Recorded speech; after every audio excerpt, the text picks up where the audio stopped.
Right, welcome to this Codex review for Chaos Demons. Games Workshop have sent me the Codex through early here. So in this video, I hope to go through the whole Codex, review the different units, and then it'll be... I don't collect these, so it's going to come from an angle of if I was to collect an army of Chaos Demons, what kind of units and combinations I'd go for. So we'll look at it tactically as well. I'm going to review each of the units, see which ones seem better, which ones seem worse.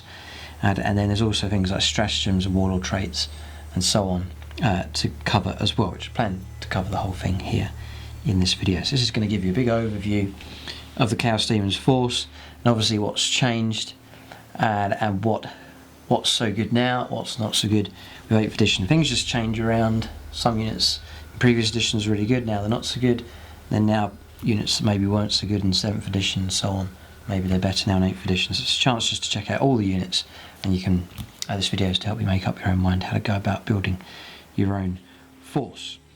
So as I said, Games Workshop sent me theirs early. I usually get my codexes from gamingfigures.com. They do Games Workshop products, but at a discounted rate, so you can get a price off of the standard retail price for things like codexes and miniatures. And Gaming Figures, they do a load of other gaming systems as well. It's just a discount Wargames store. You can check them out for discount 40k. So I don't collect these. They're a bit too revolting for me, a bit too extreme. So I wouldn't really be into these. I know there's Chaos Demon players out there, but quite rare. I've only played against one person that had these, and it was a great fun game. It's great if you're an Imperial player, for example. It's great to come up against something that's an extreme contrast to them. So that's what Chaos Demons are. They're the absolute other end of the spectrum, and that often makes a really great fun game. Just to see two completely different armies fight it out is often some of the best games you can play in 40k. I remember the games that I used to play with the Chaos Demon player. I had Eldar actually, and they were using Eldar a lot of the time, and they were fantastic games. So always excited to come up against someone that has Chaos Demons. So yeah, I'm going to learn from this review here just to know what to expect if I ever come across the Chaos Demons player again. But it is quite rare. I'm not sure in your situation, but it's pretty rare that I cross paths with Chaos Demon players. So we'll be thinking from a painting side of things as well, what kind of theme I'd go for. There's a number of strong themes with the Chaos Demons as far as miniatures and also colour schemes. Very, very strong colour schemes and themes running with them as well, as you'll see in the early pages. So artwork here, which we'll see a picture of that later on. So yeah, this is what I'm talking about here. See this nice... Now, you're not, unless you go for mixed types of Chaos Demons, you're going to have that kind of colour scheme, but there's four here. There's this extreme pink, you've got this turquoisey purpley blue, which is sort of Thousand Suns Tzeentch colour scheme there. You've got the Khorne colours of the brassy burnished gold, the reds and the flames there, and then you've got the more yellowy colours here as well. So you're usually going to build an army up of one of those, but you may want to mix up different types from there. But it gives you an idea of your kind of colour palette to work with. So if I was to collect these, I'd go... I don't know, I really don't know. I don't know what ones I'd go for. It's difficult. You can also take these, you may not want to collect a whole army of these, but you may want to go for like an allied or a small detachment of these to add into an existing Chaos army. So you could go Death Guard and then add in some Nurgle and mix the two together, and they would fit perfectly. So that's the kind of, you could bear that in mind as well. That's the kind of option you could go for. Yeah, and that would work well. You can go for Chaos Space Marines, and then you can add a detachment of Khorne, Chaos Demons, and that kind of idea. So yeah, it's meant to be a scary thing if you're up against these. If you're an Imperial player, a nightmare if these things turn up. You can see the Imperial Guard in a bit of trouble by the looks of it. Being attacked by these unearthly, unnatural creatures from every angle. And that's the other great thing. You've got your Imperial Guard player, your Space Marine player, you've got your disciplined ranks, and then this these spawns and filth come towards you and you blow them away. It's quite a... to purge them away is quite a good feeling. To destroy them. Terrifying though if you get overrun and destroyed, so it can go overweight. The Blood Legions. Tzeentch, the Changer of the Ways. So we have background information here. Nurgle, the Father of Plagues. See a nice strong fame. So the pussy yellow colours there, the Plague Legions. Slaanesh, the Dark Prince. Galactic Corruption. Chaos Rising. This is your timeline of different events that have taken place. Here they are fighting against the Ultramarines. Again, Ultramarines don't seem to be doing too well here, being overwhelmed by all these creatures. Bloodthirsters, fantastic model. Scarbrand, the exiled one, fighting against Guilliman himself. Skulltaker, Heralds of Khorne.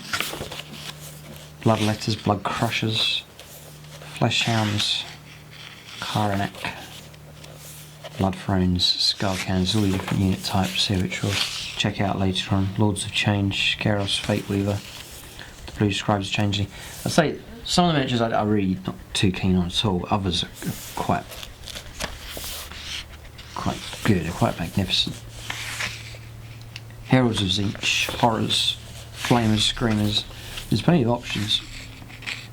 Eroticus, Great Unclean Ones. Heralds of Nurgle. Epidemius and Horticulus Slimucks. Nurglings, Plague Bearers. Fish Nurgle, Plague Drones. There's plenty here. Keepers of Secrets, Heralds of Slaanesh, Demonettes, Mask of Slaanesh, Seekers, Seeker Checks. I haven't looked into these too much. I'm pretty aware of most of the miniatures, but there's some miniatures that, when I was looking through this earlier, I've never seen before. I don't suppose they're new. Don't know, ones I haven't really seen. Fiends, Soul Grinders, Be'lakor, didn't come up against him. A Apocalypse game, Demon Princes, Furies. So the colours of the gods, this is your kind of colour scheme. Horticulus Slimucks, the Grand Cultivator. I don't know if he's new or not. These must be perhaps these new miniatures that Games Workshop are producing for the Nurgle range, because I've not seen this one before. But all looking very striking here. Impressive photograph, that one. So I've not seen him before, Scarbrand, the exiled one. Some of these look new as well, yeah. Well, new to me at least anyway. So, summoned into reality by the Sorcerers of the Thousand Suns, Traitor Legion, Demons of Tzeentch, bound towards the enemy lines. See how you can combine them with your Chaos Space Marine Force. Always impressed by that miniature there. Kairos, Fate Weaver. Very, very good. Great Unclean One. All of these models here. Pox Bringer, Spoilpox Scrivener, Beast of Nurgle, Nurgling Swarm, I've seen them before. Sloppity Bilepiper, and these are all new here. Plague Bearers of Nurgle.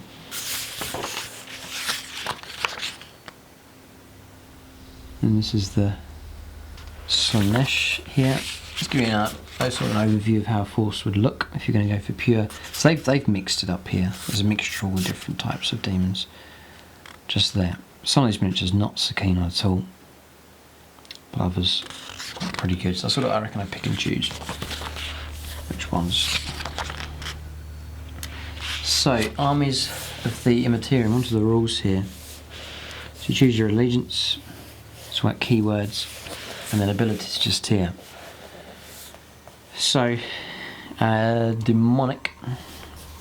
It's a 5+ invuln. So new as usual. Unstoppable Ferocity. If this unit is charged or performs a rogue intervention, add 1 to the strength and attacks characteristic of all its models until the end of the turn. That is really good. Unstoppable Ferocity, whichever units have that, is very, very good indeed. Ephemeral Form. Add 1 to any invuln saves made for this unit. Disgustingly Resilient. It's 5+, ignoring the wound that comes through. Quicksilver Swiftness. This unit always fights first in the fight phase, even if it didn't charge. If the enemy has units that have charged or have a similar ability, then alternate choosing units to fight with. Demonic Ritual. Instead of moving in the movement phase, Chaos character can, at the end of the movement phase, attempt to summon a demon unit with this ability by performing a demonic ritual. The character cannot do so if they arrived as reinforcements that turn, or they were themselves summoned to the battlefield this turn. If they do so, first choose one of the 4 Chaos Gods, Khorne, Tzeentch, Nurgle or Slaanesh. A character who owes allegiance to one of the Dark Gods can only attempt to summon the unit of their patron. For example, Khorne character can only attempt to summon Khorne demons. Roll up to 3 dice. This is your summoning roll. You can summon 1 new unit with the demonic ritual ability to the battlefield that has a power rating equal to or less than the total result, so long as it has the same Chaos God keyword you choose at the start. So that's not bad. I mean, your average is going to be about 10. You're going to score on 3d6. So power level 10. It's not going to be a waste of time, small unit. It's going to be powerful enough. And then your ability to roll really high. You can go all up to 18. In the case of units that have a choice of allegiance, such as Furies, the unit when summoned will have this keyword. This unit is treated as reinforcements for your army and can be placed anywhere on the battlefield as long as it is wholly within 12 of the character and more than 9 inches from enemy models. If the total roll is insufficient to summon any unit, the ritual fails and no new unit is summoned.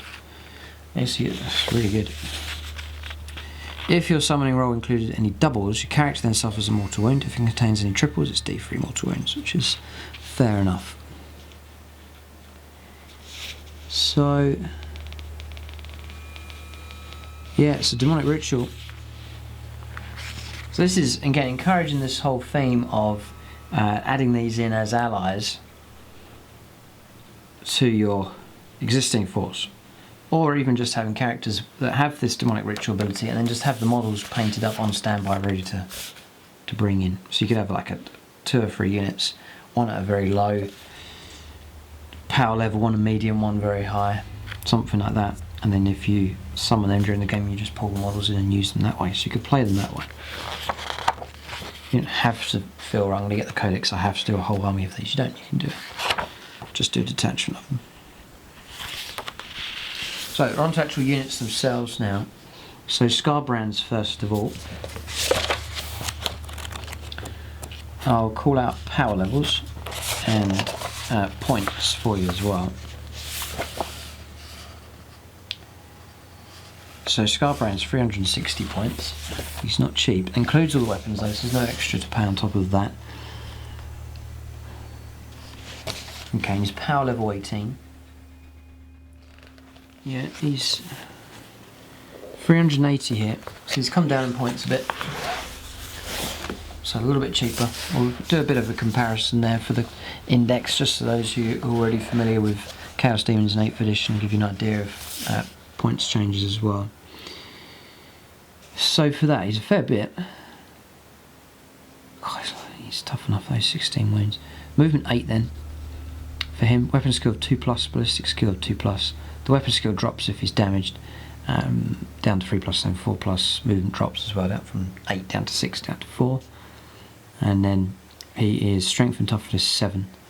16 wounds. Attack starts at 6, then go. Oh, I was going to say it drops, it doesn't. It goes, attack starts at 6, then you get 7 attacks, and then 8 attacks. Your attacks actually go up as you take damage. His leadership 9 and 3 upset. He's a single model under the Slaughter of Carnage. And attacks with a Bellow of Endless Fury. It's only 1 model per army.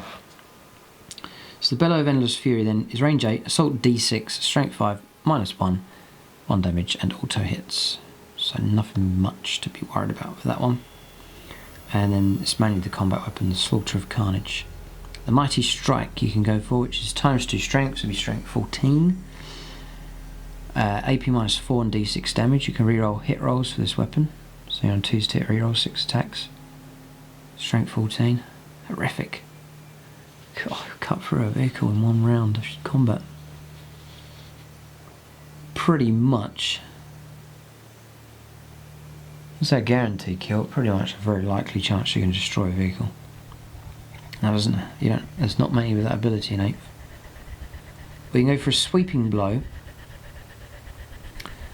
which is for your hordes. It's strength for the user, which is strength 7. It's AP -2 and 1 damage, but you get 2 hits, 2 hit rolls for each attack. So he'll get 12 attacks for that, 2 to hit. He's got Daemonic, which is his inbun save, Unstoppable Ferocity, and he has Demonic Ritual. Ooh. Yeah, no, he's good. Deathbringer. Each unmodified hit roll of 6 made for Scarbrand's attacks scores 2 hits instead of 1. So he's an absolute beast in close combat. Utterly deadly. Rage Embodied. All units friend or foe within 8 of him do not take morale tests and add 1 to their attacks. Furthermore, any unit that wishes to fall back whilst within 8 of Scarbrand must roll 3d6. If the total is greater than the highest leadership characteristic, that unit cannot fall back this turn. So grants an extra attack as well, units within 8. Yeah, Scarbrand's expensive enough, but he is a beast, literally. Utterly deadly in close combat. He really is. Now you've got 6 dice needing 2s, re-rollable, and any 6s generate an extra attack, an extra hit.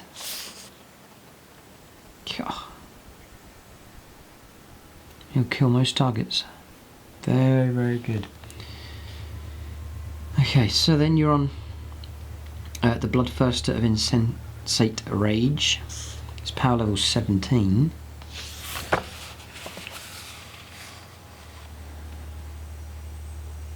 It's 340 points. There's no points change then from the index. Again, same as above, but movement is 12. Just with the wings, I'm guessing. Yep, and then it's all the same stats, 6 attacks, but he does drop down. Move when the wounds go down, the weapon skill drops to 3+4+, and the attacks drop from 6 to 4 to 2. Oh dear, he really isn't good when the wounds start coming in. Yeah, and movement cuts down as well. Same stat line as above, yeah. So the Great Axe of Khorne is similar. It's times 2 strength. It's again strength 14, AP -4, and then d6 damage. Each time you roll to determine how much damage this weapon inflicts, roll 2 dice and choose the lowest. So it's got a bit more of a deadly hit to it. And then the sweeping blow is an option as well, it's the same rules. Demonic, Unstoppable Fury, Demonic Ritual. And then they use units within 6 use his leadership, which is 10 for their leadership tests, and then Deathbringer. Each unmodified hit roll of 6. Right, it's the same. Yeah, you get extra 2 hits instead of 1. So he's similar to Scarbrand, but I think he's better. He's faster this one, but Scarbrand's better. Yeah, I would say he's definitely better. Yeah, they're both pretty good. What worries me is the way he drops off when damage starts coming in. He slows down to 6-inch move, 4 weapon skill, and significantly attacks drop off just to 2 compared to 8 for him. So there's a weakness with that one. So then on the Wrath of Khorne Bloodthirster.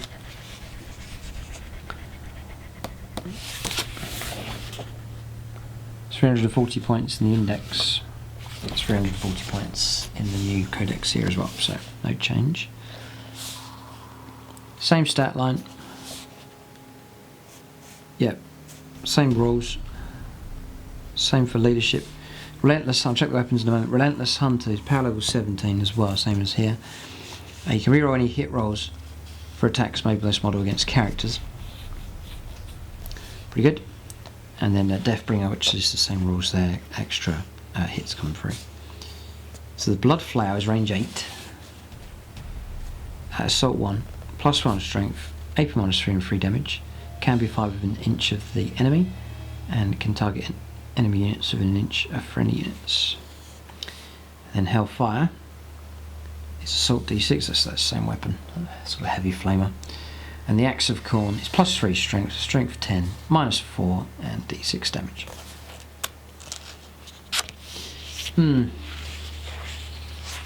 Okay.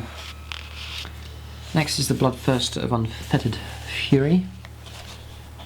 Imagine. Again at 340 points. 340 points, no change. And again, it's the same stat line, yes, it drops off here, a bit worrying. Same for him. Movement 12 is the same for him, all the same. And he's armed with a Lash of Khorne and an Axe of Khorne. So the Lash is range 8, Assault D3, Strength user, AP -3, and D3 damage. Whoa. Okay. Yeah, it's alright. And again, you can target an enemy unit of 1 inch and enemy units of 1 inch of friendly units. Demonic, Unstoppable Fury, and Demonic Ritual. It's created demons, it's morale, and then Deathbringer is available for him. So these are alright, as long as they stay within their top range bracket. As soon as you knock off enough damage, which means between 5 and 8 wounds remaining, all of a sudden, their effectiveness seriously begins to deplete. So tactically, you know, you could bear that in mind when you play against them. Try and half kill the demon. You've reached a significant milestone. C17 again, power level. So Skull Taker's next. Skull Taker is 84 points now in the Codex. That includes all of his upgrades, and then he's 84 in the index as well, so no change for him. It's power level 5, movement 7. Not so keen on the model, I wouldn't go for him. Movement 7, 2+, weapon skill, ballistic skill, strength 5, toughness 4, 4 wounds, 4 attacks, leadership 8, 3 up save. He's got the Slayer sword, which is AP -3, strength for the user, and 3 damage. Any 6s to wound has a damage characteristic of D3 +3 instead of 3. Demon, Unstoppable Ferocity, Demonic Ritual. Skulls for Khorne. You can reroll failed hit and wound rolls made for attacks by Skull Taker that target a character. And then Lords of, or Locus of Decapitation. You can have 1 to hit rolls made for any Bloodletter units within 8 of the Skull Taker in the fight phase. Yes, he's pretty helpful. He's pretty cheap, really. 84 points. It's not a bad model for that. I wouldn't take him now. I'm not so keen on the model itself, so I don't think I'd go for him. So far, I would take Scarbrand out of all of those, and I do like these. I think they're pretty good. That's right. And nice models as well. The models are incredible. So the next one's a Blood Master. It's power level 3. It's cheap, it's 56 points. Movement 6, weapon skill, ballistic skill 2+, strength 5, toughness 4, 4 wounds, 3 attacks, leadership 8 and a 6 up save. The Blood Master. I don't see him here in the book, so I'm guessing that he's perhaps a new combination, not so sure on that one. So he's armed with a Blade of Blood, which is strength for the user, which is strength 5, AP -3 and D3 damage. Any wounds of 6 is extra D3 damage. Demonic, Unstoppable Ferocity, Demonic Ritual for him. Locus of Khorne, add 1 to the strength characteristics of Khorne demon units within 6 or more of 1 friendly models with this ability. Yeah, so you'd mix them in with like a Bloodletter unit, for example. Help them out. Skullmaster next.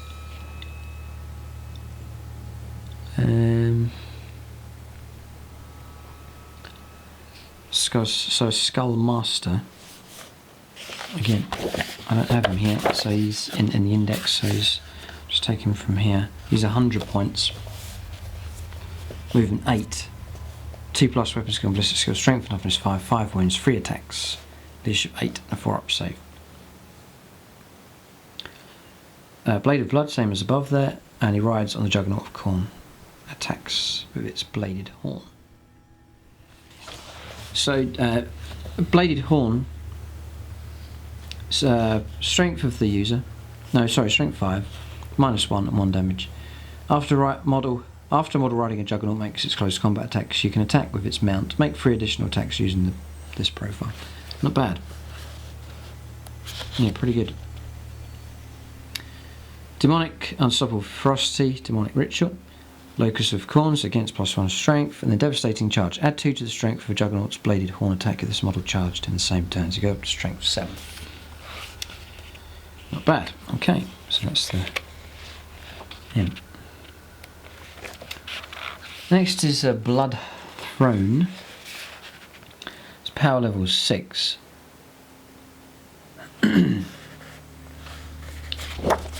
And that is here 105 points, movement 6, 2+, weapon skill, ballistic skill, strength 5, toughness 7, 7 wounds, 5 attacks, leadership 8 and a 5-up save. The Rendmaster atop is armed with a blade of blood, which you've seen. Its attendants are armed with Hellblades. So Hellblades is strength 4, AP -3 and 1 damage. After Blood Throne makes its close combat attacks, you can attack with its attendants, make 2 additional attacks using this weapon profile. Any attacks with a wound of 6 with damage of 2 instead of 1. Demonic, Unstoppable Ferocity, Demonic Ritual. God, they've all got Demonic Ritual. God. Crushing Impact. Each time this model finishes a charge move, roll a d6 each time for each enemy model within an inch of it. That model's unit suffers a mortal wound for each roll of a 5+. Okay. Locus of Khorne is +1 strength in units within 6, and then Gore Feast. If this model slays any models with its Crushing Impact ability, immediately regains 1 lost wound. Nice.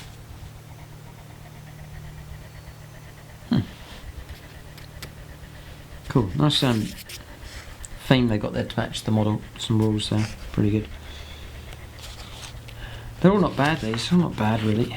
Karanak. It's power level 4.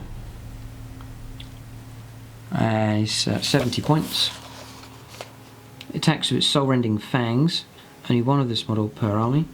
The fangs are strength of the user, which would be strength 5, -2, and then 2 damage.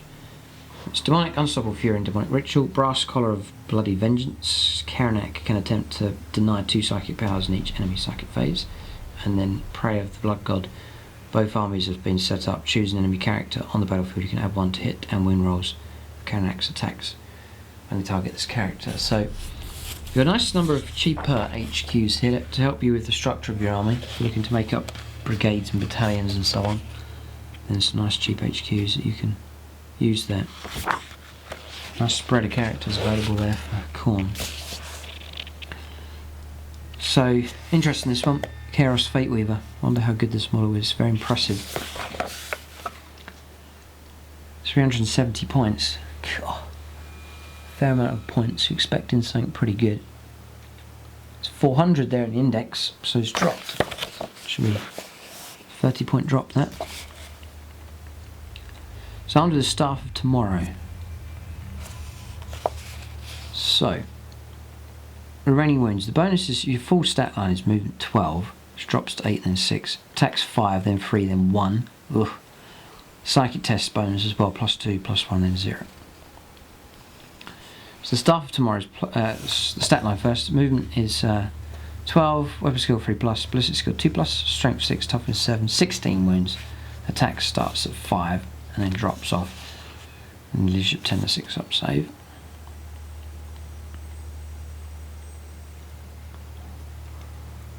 The Staff of Tomorrow here is +2 strength, so you fight at strength 8, -3 and d6 damage. Each time a character is slain by this weapon, you can add a Chaos Spawn model to your army, set it up within an inch of the character before it is removed. Demonic, Ephemeral Form and Demonic Ritual. Greater Demon, friendly Tzeentch demon units within 6 of this model When they take a morale test, use his leadership. A foretell, if your army is battle forged, you'll receive an additional D3 command points if Chaos Fate Weaver is your warlord. Nice bonus. Can attempt to manifest 3 psychic powers and attempt to deny 3. Wow. It knows smite and all psychic powers from the Tzeentch discipline. Wow, very good. Whenever Chaos Fate Weaver attempts to manifest or deny a psychic power, add the bonus shown on its damage table. Oh yeah, +1, +2 or 0. In addition, increase the range of smite from 18 to 36 for this model. Very good indeed. But I guess still you've got to target the closest enemy unit or models. So yeah, we'll come across the psychic powers later. Yeah, so you've got Tzeentch, Nurgle, Slaanesh, and also Dark Hereticus as well.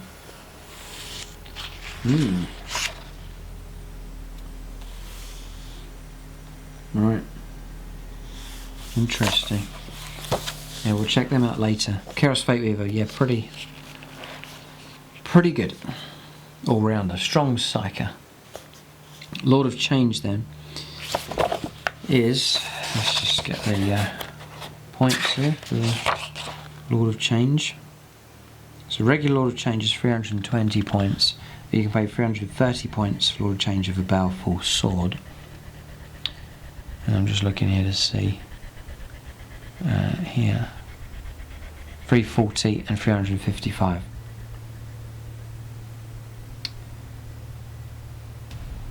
Yeah, no, it has gone down. Okay, same 25 points there on them. Power level 17. Stat line is oh right, so similar to above. Exactly the same, except the weapon skill is 2+ instead of 3+ for this one. And that's about it. Staff of Tzeentch, the Baleful Sword. Sorry, Staff of Tzeentch is the standard loadout. Strength for the user, which is strength 6, -2 and 3 damage.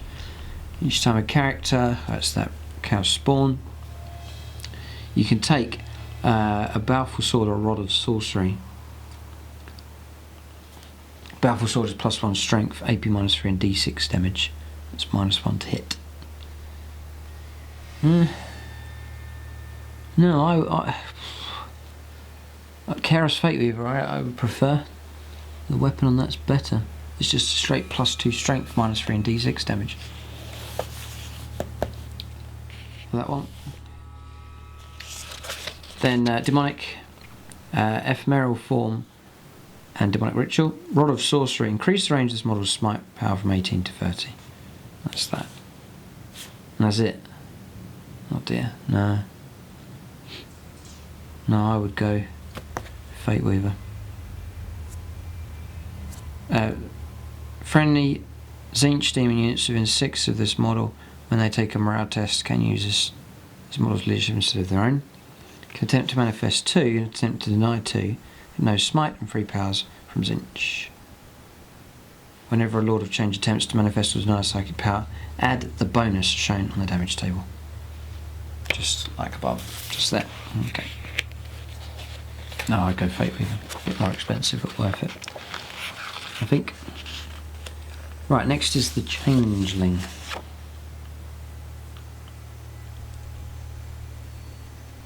Okay, Changeling, 100 points.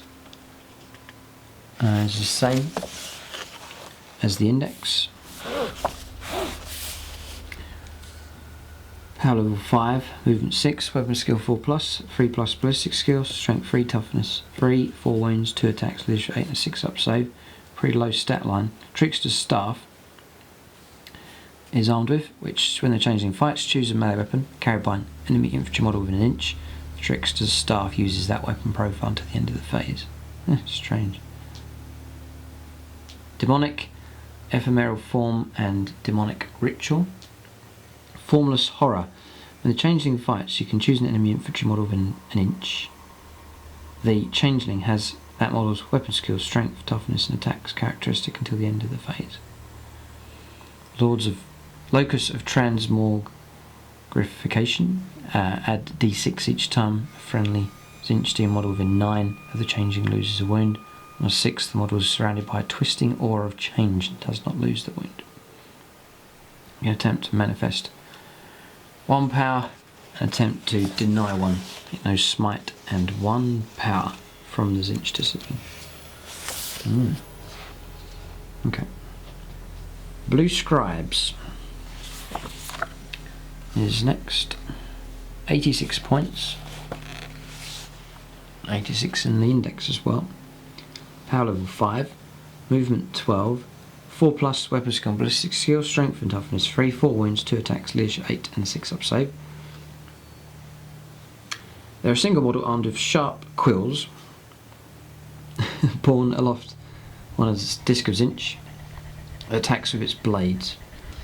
So sharp quills is strength of the user 0 and 1 damage, so nothing there. The blades attacks at strength 4, AP 0 and then 1 damage. It's 1 additional attack with that, so not much impact at all. But you're on Daemonic, Ephemeral Form and Demonic Ritual, and then Patarax's Sorcerous Siphon. Not getting any easier to pronounce these. Enemy psychers within 12 of the Blue Scribes subtract 1 from their psychic test. If an enemy psyker within 12 fails a psychic test, their psychic power is siphoned and they cannot attempt to manifest it again in the battle. And then Zeratop's Sorcerous Barrage. Though not a psyker, the Blue Scribes automatically manifest 1 randomly selected psychic power from the Tzeentch discipline in their psychic phase, or in your psychic phase. In addition, if the Blue Scribes siphoned any psychic powers in the last enemy psychic phase, they will also automatically manifest the Smite psychic power. No psychic test is taken to use any of these powers and they cannot be denied. Where the result of the psychic test matters, the psychic power is treated as having been manifested with the minimum possible roll, with no doubles. Yeah, strange, them. The Blue Scribes, weird. Don't think I would bowl with them. I don't think so. Right, so change caster. So change caster 78 points. Power level 4. Movement 6. Weapon skill 4+, ballistic skill 3+, strength for toughness 3, 4 wins. 2 attacks, leadership 8 and a 6 up save. It's armed with a ritual dagger, which is just a strength of the user -1 damage. Each time it slays an enemy model, the bearer regains a lost wound. You can take a Staff of Change, Demonic, Ephemeral Form, Demonic Ritual. Staff of Change, increase the range of the smite from 18 to 24. And then Locus of Tzeentch, add 1 to strength, characteristic of Tzeentch demon units within 6. This model. You can attempt to manifest 1 psychic power, attempt to deny 1. So a lot of these new models seem to be like cheaper HQs, cheaper psychers, which is helpful enough. Like a Change Master, for example, like a character, yeah. So you can hide him behind your ranks of staff. Instead of these massive demons that you have, and the opponent can see them and he's allowed to fire at them even if they're characters because they've got so many wounds. So smaller HQs, you can hide them at the back, casting your smite over the top of your troops and other psychic powers, nicely protected unless this sniper's going to get you. And then just that level of protection is helpful. So these cheaper HQs, can use things like their Demonic Ritual and so on, nicely protected behind and they can further add to that layer of protection by summoning units and throwing them out the front. So there's a number of these. Yeah, like Blue Scribes have got Demonic Ritual as well. Yeah. Most of them have the Changeling. So Fate Skimmer.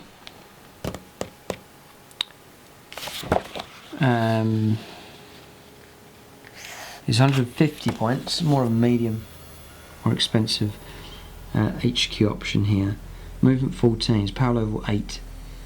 Weapon skill 4+, ballistic skill 3+, strength 3, toughness 5, 8 wounds. So he will still count as being hidden behind your ranks if he's a character, yeah. 3 attacks, leadership 8 and a 5 up save. Comes the Ritual Dagger, which you've seen. It's borne aloft on a burning chariot drawn by screamers that attack with their lamprey bites. Sorry. So the bite here, it's quite nasty actually. Strength 6, AP -3 and 2 damage. After model riding a burning chariot makes its close combat attacks, you can attack with its mount, make 6 attacks, additional attacks using this weapon's profile. Whoa. He can take a Staff of Change, and a burning chariot may also be ridden by chanting horrors. Demonic, ephemeral form, and then demonic ritual. Locus of Tzeentch is +1 strength. Irritating chant. If a burning chariot is ridden by chanting horrors, your opponent must subtract 1 from psychic test made for enemy units within 9 inches of any such model. Staff of Change is your extra on your smite to range 24. You can attempt to deny 1 and manifest 1. It knows 2 powers from Tzeentch.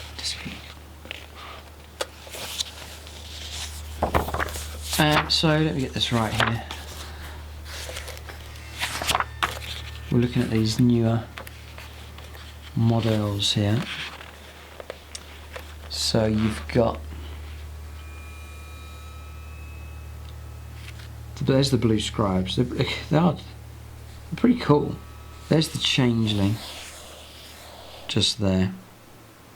Just giving you an idea of what these models look like. Okay.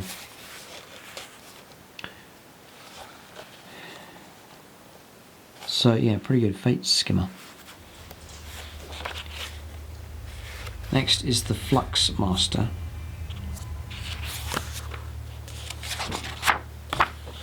That's him. Flux Master, Herald of Tzeentch. It's quite a nice load of extra options here for these.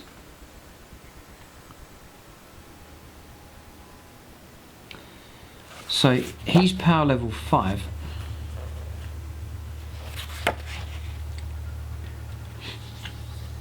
And he is 99 points for the Flux Master. Movement 12. Weapon skill 4+, ballistic skill 3+, strength and toughness 3. 4 wounds, 2 attacks, leadership 8 and 6 up save. Born on Disc of Tzeentch with its blades as the usual for that. And then he's armed with a ritual dagger as well, which you've seen. You can take Staff of Change, which gives you extra range on your smite. And then Locus of Tzeentch, add 1 to strength characteristic of Tzeentch demon units within 6.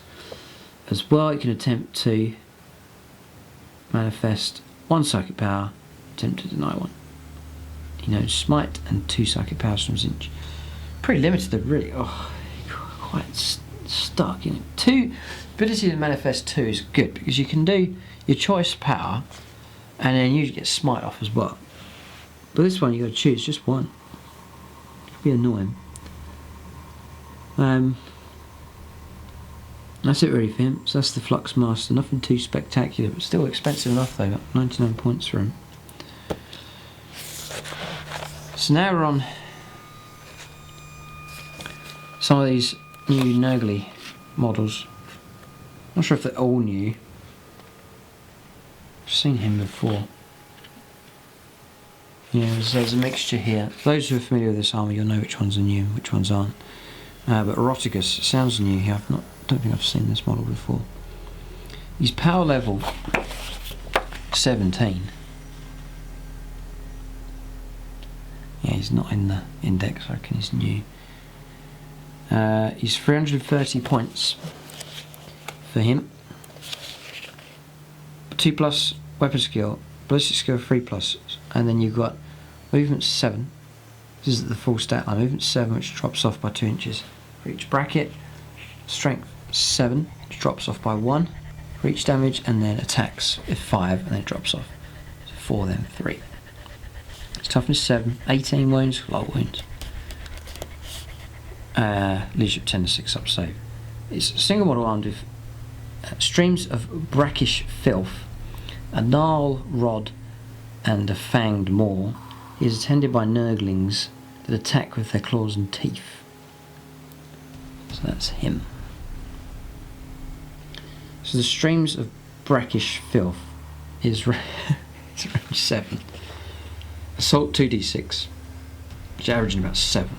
hits, because it's probably auto hits. Yeah, it's strengths of the user, which is strength 7 at full strength, when the stat line's at full health, or in the top bracket at least. AP minus 3 and 1 damage. You can reroll wounds. Nice. So no, pretty nasty that one. The Fanged Maw is strength for the user, which is usually strength 7, minus 1. 1 damage. And then when he fights, he can make d6 additional attacks as weapons, which is 5 attacks plus d6. The Gnarl Rod is a melee weapon, it's plus 1 strength, so he fights at strength 8. It's AP minus 2 and 3 damage. You can reroll failed wound rolls for this weapon. And that's pretty good as well. Now he looks slow, he's movement 7, so he's not the fastest. Attendants, Claws and Teeth. Each time a model attended by Nurglings fights, it can make d6 additional attacks with this weapon. It can reroll wound rolls of 1 for these attacks. They fight at strength 2. 0 AP and then 1 damage. He's demonic, he's disgustingly resilient and demonic ritual. Deluge of Nurgle. Each time Rotigus successfully manifests a psychic power with a psychic test of 7 or more, the closest enemy unit to him suffers a mortal wound after the effects of the psychic power have been resolved. Cool. Nice, he gets his own similar to Smite. That it's not bad. No limit on range. Then you've got Crushing Bulk. Roll d6 at the end of your charge phase. If Rotigus made a successful charge and a 4+, you can select an enemy unit within an inch and takes a mortal wound. Each or friendly Nurgle demon units within 6 of Rotigus may take a morale. When they take a morale test, can use his leadership. You can attempt to manifest 2 and deny 2. You know, Smite and 3 powers from the Nurgle discipline. Yeah, Rotigus, not bad. Not bad, right? That seems okay. Next is the Great Unclean One. That's the one I'm more familiar with.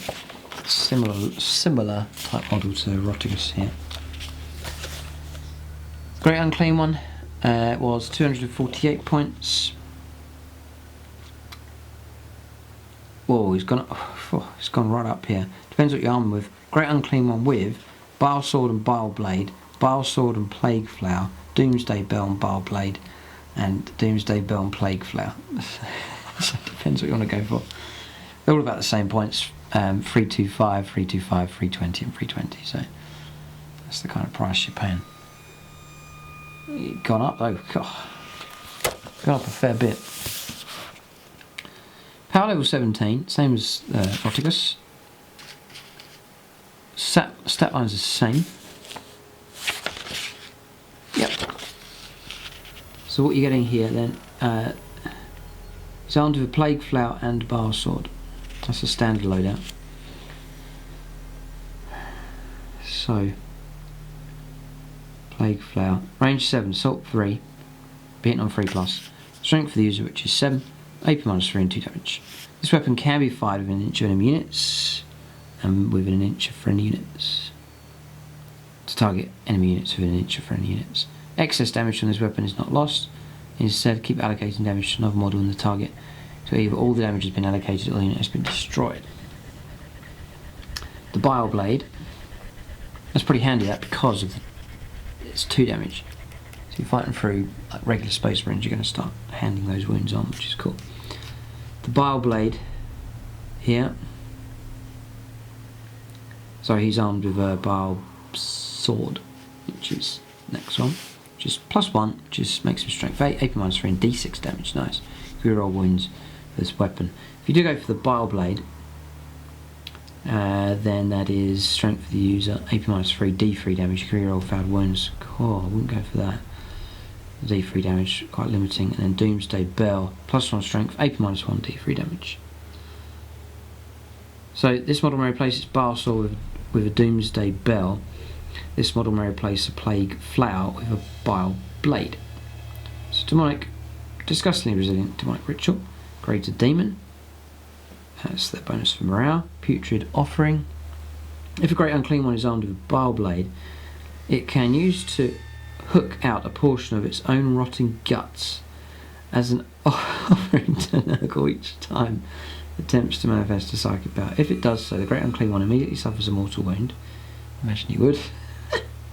Which you may attempt to ignore due to being disgustingly resilient, revolting, filthy thing. Sorry, that's my words added in. Before you take the psychic test, but you can add 1 to the result. That's it. All of that effort to add 1 to the result. Oh dear. Before you take the psychic test. Annoying, you know, because you could be on, like, you could be going for smite or something. You think I'm just a point away from getting a higher, into a better bracket, and you could just say I'll just take the extra wound, but you can't. You have to predict it. You have to say it before you manifest. But the option's there. I'm not sure how helpful that will be. There's 18 wounds, I suppose. But if it's important enough, you can pull your guts out, get the bonus. Crushing bulk. Roll a d6. See, the funny thing is, because James has the nickname for Great Unclean One. Reminds me of him sometimes. Crushing bulk. Roll a d6 at the end of your charge phase. I don't know, he won't hear that in sulks. I'm not sure if he'll listen to this review. He's not really into this kind of faction, but we'll see. Crushing bulk.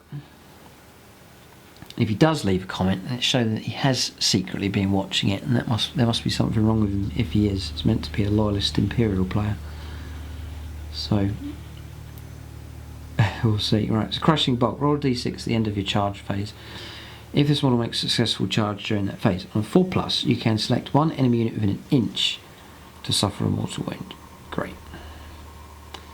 Reverberating summons. If a Great Unclean One with a Doomsday Bell attempts to summon a unit of Nurgle demons to the battlefield using a demonic ritual, you can roll 4 dice instead of 3. Nice. For the summoning roll. In addition, at the start of each of your turns, you can roll a d6 for each Nurgle demon unit within 7. Ah yes, this is it, restoring slain models. We roll a d6 for each Nurgle demon unit within 7, the Great Unclean One, with a Doomsday Belt on a 4+, a single slain model is returned. Right, just aim. Well, it'd be more helpful if you had multiple units, and then you restore the models that way. You can attempt to manifest 2, and attempt to deny 1. You know, smite and 2 powers from the Nurgle discipline. I guess for all of these, it all hangs on how decent these psychic powers are. If there's some amazing psychic powers, then it makes taking these even more worth it. You know, if there's 1 or 2 ones which are really good, it suits these because you're only allowed to take 2, for example, from here. I mean, they're quite a feature, aren't they, on the battlefield? These great models, strange things, strange things. Okay, Epidemius. Especially if you like, say you've got Death Guard, for example, and you really want to make an army that doesn't look anything, it's so far departed away from Space Marines. You don't want any rhinos and predators and all that stuff. You've got some of the nice models that they use, and you think, well, to depart them even further away, to make them even more corrupt and strange looking, you just take a detachment of some of these models and then mix them in with your army and make them real corrupt. Do it that way. Yep.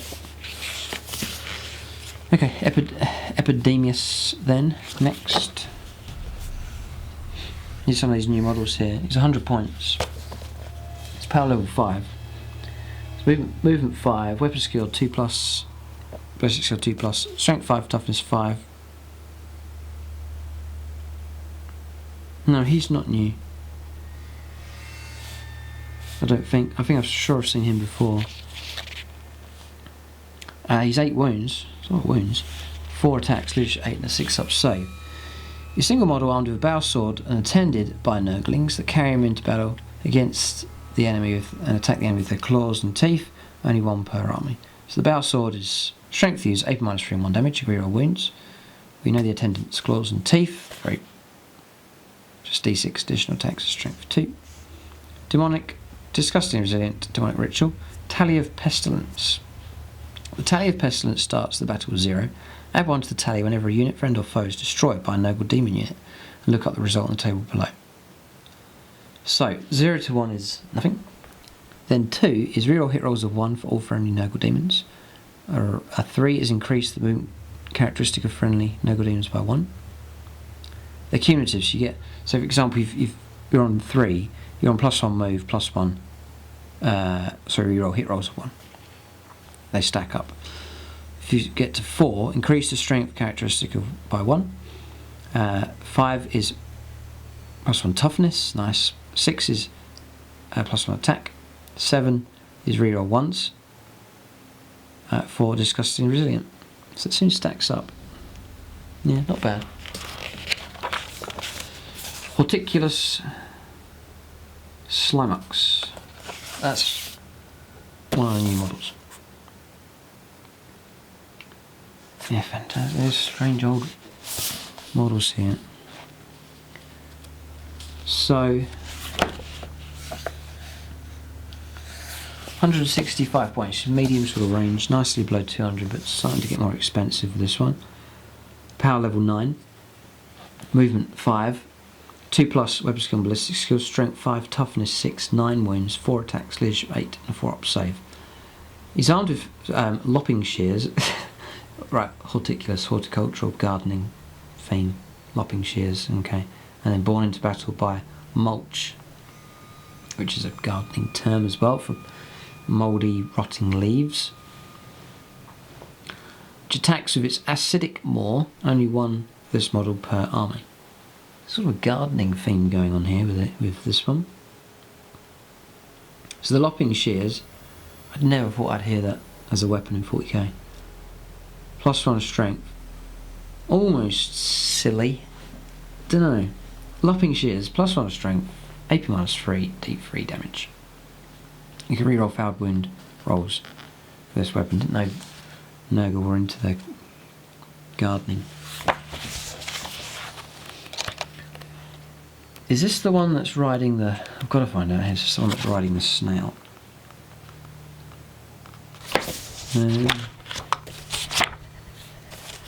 I think it is.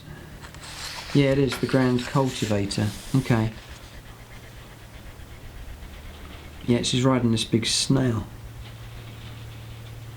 Strange old things. Nice model though. So, that's not bad. The mulch is acidic maw. It's a melee weapon, it's strength 7, AP -4 and 3 damage. That's horrific. After Horticulus makes its close combat attacks, you can attack with mulch. Make one additional attack using the weapon profile. So it's one attack, it is 2s to hit. And that stat line is pretty strong. Demonic, disgustingly resilient, and demonic ritual. Beast handler. You can reroll foul charge rolls for friendly units of beasts of Nurgle within 6 of Horticulus Slaanesh.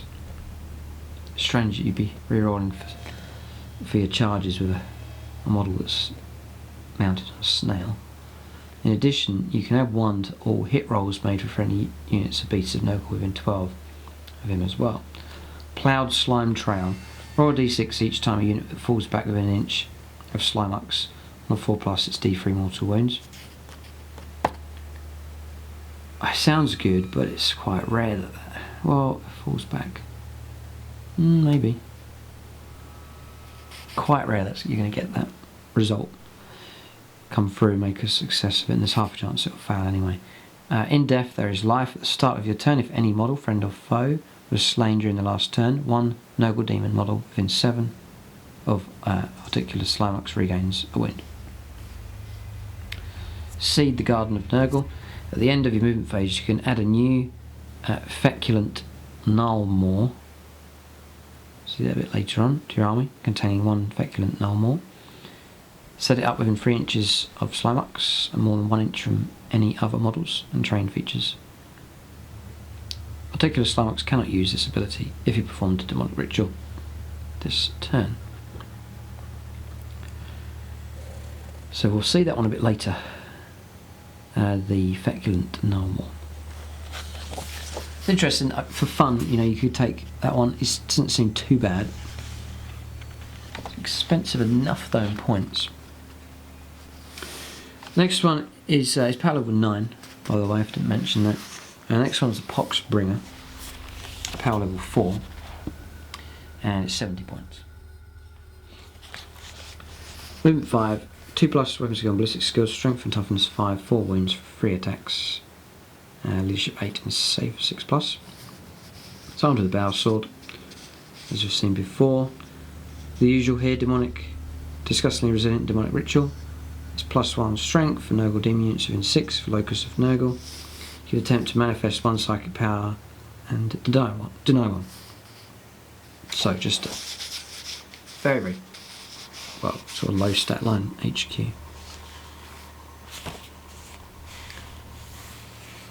£70 points. That's about as low as you're going to get for an HQ. So it's handy, you know, for building out an army. It's handy to have that kind of cheap HQs available. It definitely is.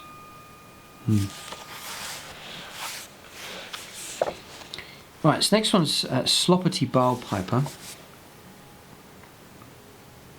which is this one. Again, so weird. It's almost like very sort of immature, sort of silly kind of stuff. Borderline, I don't know. Maybe Nurgle players will say, "Oh no, this is what we want. This is the whole theme. It's always been this way." Or maybe you'll say, "Oh no, this is getting a bit silly." But maybe it fits the theme perfectly. Maybe leave your feedback there if you think these new characters they've added are perfectly, you know, a bit too jokey, or does it fit how it should be? He's power level 3 for Sloppity. Oh dear. And he's 60 points, another cheap HQ. Movement 5, 2+ weapon skill and ballistic skill, strength and toughness 5, 4 wounds, 3 attacks, leadership 8 and a 6+ save. It's a good stat line. And it's armed with a Marotta, which is strength of the user, 0 AP, 1 damage, reroll wound rolls of 1. It's very poor indeed. But it comes with demonic, disgustingly resilient and demonic ritual. The disease of mirth. Whenever a Nurgle demon unit takes a morale test within 6 of any friendly Sloppity Bile Pipers, add 2 dice instead of 1, discard the highest. In addition, each time a unit fails a morale test within 6, one additional model is removed from that unit. Jolly Gut Pipes. Add 1 to attack's characteristic of Nurglings and Great Unclean One units within 6 inches. In addition, Nurglings and the Great Unclean One units can declare a charge even if they advance to the movement phase, if they're within 6 of a friendly Sloppity Bile Piper. Now tactically in a game that could really help out. The ability to advance and charge could be very, very helpful. Yeah.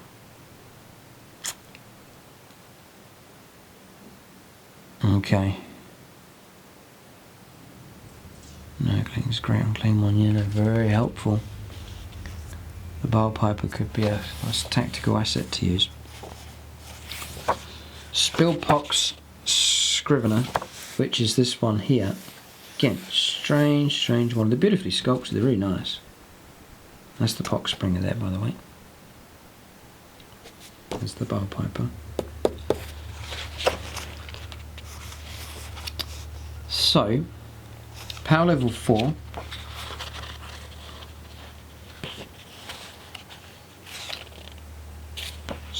Uh, 75 points, again another cheap HQ.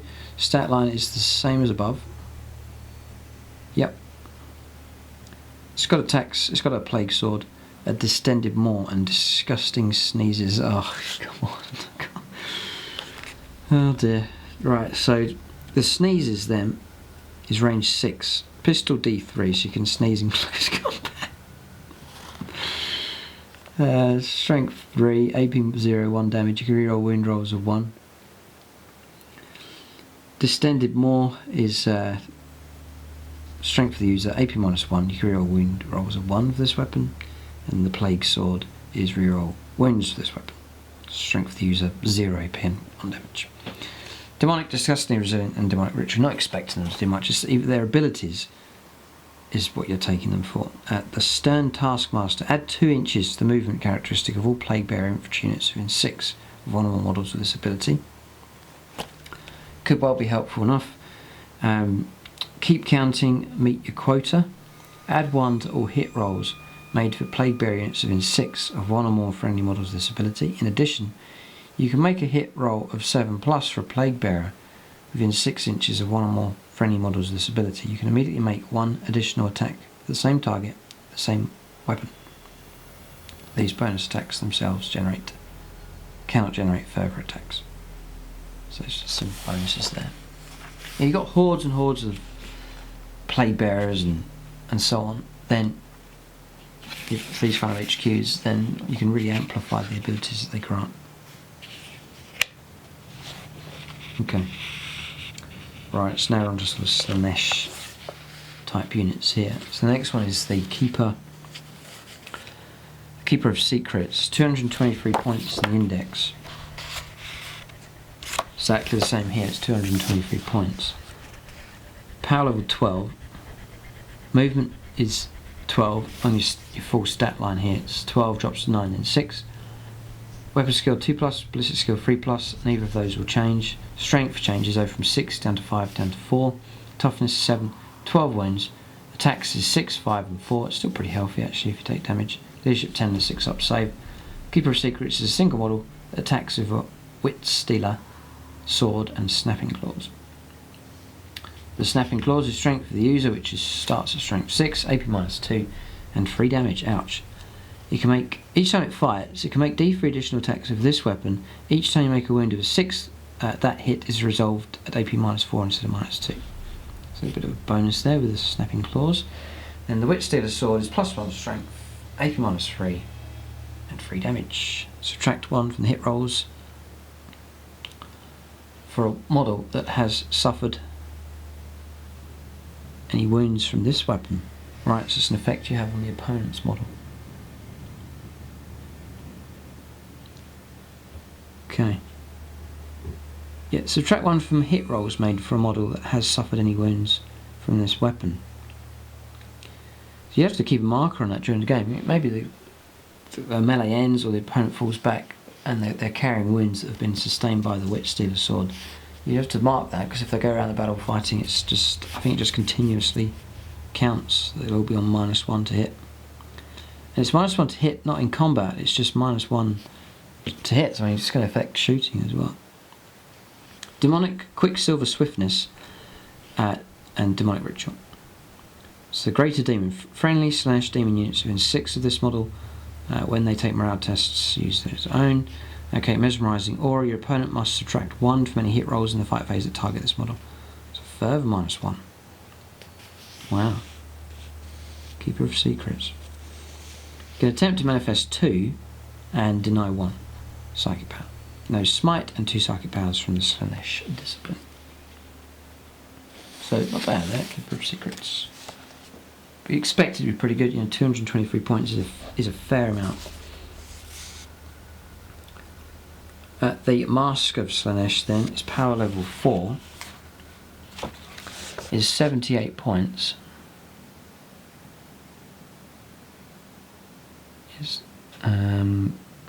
78 points, yeah, 78 points in the index as well, so no change there. Movement 8, weapon skill and ballistic skill 2+, strength 4, toughness 3, 4 wounds, 5 attacks, leadership 8 and a 6 up save. It's armed with its serrated claws, which is strength for the user, just strength 4, -2 and 2 damage. Each time I roll with a 6 to wound, it's -4 instead of -2. Demonic, Quicksilver Swiftness and Demonic Ritual. Eternal Dance, the beginning of each fight phase, choose an enemy unit within an inch. For the rest of that phase you have 1 to any hit rolls that target the chosen unit. The Locus of Beguilement, your opponent must subtract 1 from any hit rolls in the fight phase that target a Demonette unit within 6. And Dazzling Acrobatics, the Mask of Slaanesh can advance or fall back and still charge in the same turn. So nice bit of flexibility there. The Mask of Slaanesh. Okay, and the next one's the Herald of Slaanesh. I have to say this is the model here, and it's not particular. I don't really rate it very much. I don't know if that's one of the new ones or not, but I didn't say it's that great. So a regular Herald of Slaanesh is 66 points in the index, at least. It's the same there, yeah, 66 points. So you get him power level 4, movement 7, weapon skill, ballistic skill 2+, strength 4, toughness 3, 4 wounds, 4 attacks, leadership 8 and a 6-up save. It's armed with its ravaging claws, which is -1 on the AP, strength for the user and 2 damage. And any 6s to wound is AP -4 instead of -1. Demonic, Quicksilver Swiftness, Demonic Ritual, Locus of Slaanesh on +1 strength for Slaanesh demon units within 6. You can attempt to manifest 1 and deny 1. It knows smite to 1 overpower. Okay. Wouldn't bother with that one, I don't think so. Right now, Be'lakor. Now, I've come up against him. He was utterly horrific in 7th edition. A nightmare to try and get rid of. To try and kill. Just ridiculous. Very, very powerful. Very, just a real deadly combination. We'll see if he's any good, though, in 8th edition and in this new codex here. So, he's 240 points in the index. 280 points. Cool, he's gone up a fair bit. 280 points here now in the new codex. He's power level 14. I mean, he's not the biggest of models. He's sort of about this kind of size. He's not the biggest. He's a single model armed with a Blade of Shadows and a set of Malefic Talons. The Blade of Shadows is +1 strength, AP -5. That's horrid, and then damage of 3. It's very good. Strength's a bit, bonus is a bit low, but if he's strength 6 anyway, so strength 7 in total. The Malefic Talons is strength for the user, AP -2 and 2 damage. Again, it's helpful enough. Each time he fights, make conditional attack with this weapon. Demonic and Demonic Ritual. Lord of Torment, subtract 1 from the leadership of enemy units within 12 of Be'lakor in the morale phase. Prince of Chaos, you can reroll any hit rolls of 1 made for friendly demon units within 6 of Be'lakor, and in Shadow form you can re-roll fouled saving throws for Be'lakor, which is save is 4+. I didn't cover his stats here, but we'll cover that in just a moment. I don't think he's as tough as he was. No. Re-roll 4-up save. Whew. Does that count for his invuln as well? I don't know. So, his movement 14 is very quick. 2+ weapon skill and ballistic skill. Strength 6, toughness 6, 8 wounds. It's difficult to target, so that will help him. You can fly as well, and his leadership, his attacks is 6, very, very high amount of attacks. Leadership 9 and 4-up save, but he's not as tough as he used to be. It's something like a 2-up rerollable jinx, something like he had something deadly. He was very hard to get rid of in 7th edition, but now he's more open to damage here. The best way to protect him is to hide him behind stuff. You can attempt to manifest 2 and deny 1. You know, smite and 2 powers from the Dark Hereticus discipline. Now we're on Demon Prince of Chaos. Regular Demon Prince of Chaos. 146 points. Now, he's the same as the index. Just checking the index at the same time. And then with wings is 170, which is the same as the index. And then points per weapon, the Demonic Axe is 10, the Hellforged Sword is 10, and the Malefic Talons is 0 for 1 or 10 for 2 sets. Yes, let's covered that. Okay. So standard Demon Prince here, I think I'll cover it anyway, just to compare to others. Movement 8, power level 8, movement 8, 2+ for weapon skill and ballistic skill, strength 6. Strength 7, toughness 6, 8 wounds, 4 attacks, leadership 9, 3-up save. The Demonic Axe, then, if he goes for that, is +1 strength, AP -3 and 3 damage. It's -1 to hit though. Hellforged Sword is strength for the user -2 and 3 damage. Nice. And then the Malefic Talons is strength for the user -2, 2 damage. And then each time the bearer fights, it can make an additional 1 attack with this weapon. The model armed with 2 sets of malefic talons makes 3 additional attacks. Nice. You can imagine now you've got 4 attacks and 3 to 7 attacks at 2's to hit. It's pretty nasty. War gear. The model may replace its Hellforged sword with a demonic axe or second set of malefic talons. The model may have wings, power level +1. If it does, its move is increased to 12 and it gains fly. Demonic and demonic ritual. Prince of Chaos. You reroll hit rolls of 1 for friendly allegiance demon units within 6 of this model. Might over magic. This is for Khorne. Demon princes have an attack characteristic of 5 instead of 4. Demonic rewards. Khorne. Demonic princes. Alright, so it's a specific demon prince to help out. Just lined up for Khorne here. Demonic rewards. Khorne demon princes have the unstoppable frosty ability. Tzeentch demon princes gain ephemeral form. Nurgle gain disgustingly resilient, and Slaanesh gain quicksilver swiftness. A Tzeentch, Nurgle, or Slaanesh or demon prince gains Psycho. Can attempt to manifest 1. And each psychic phase an attempt to deny 1. It knows smite and 1 power from the appropriate Chaos Demon's discipline. Alright, a lot of HQs. There. Standard demon prince is alright. Not too bad. Yeah, it's sort of a like 146 points for example isn't too bad. Getting a pretty good stat line. And again, look, weapon 8 wounds. And again, you can hide him. Big model, perhaps you could make. You can hide him behind ranks, so infantry is difficult to target. So, not bad. So bloodletters then. I think the model was pretty cool. Especially the guy that I played against, he had hordes of these, like units of 20 of them with the banner, and they just appeared. He had like multiple units of them.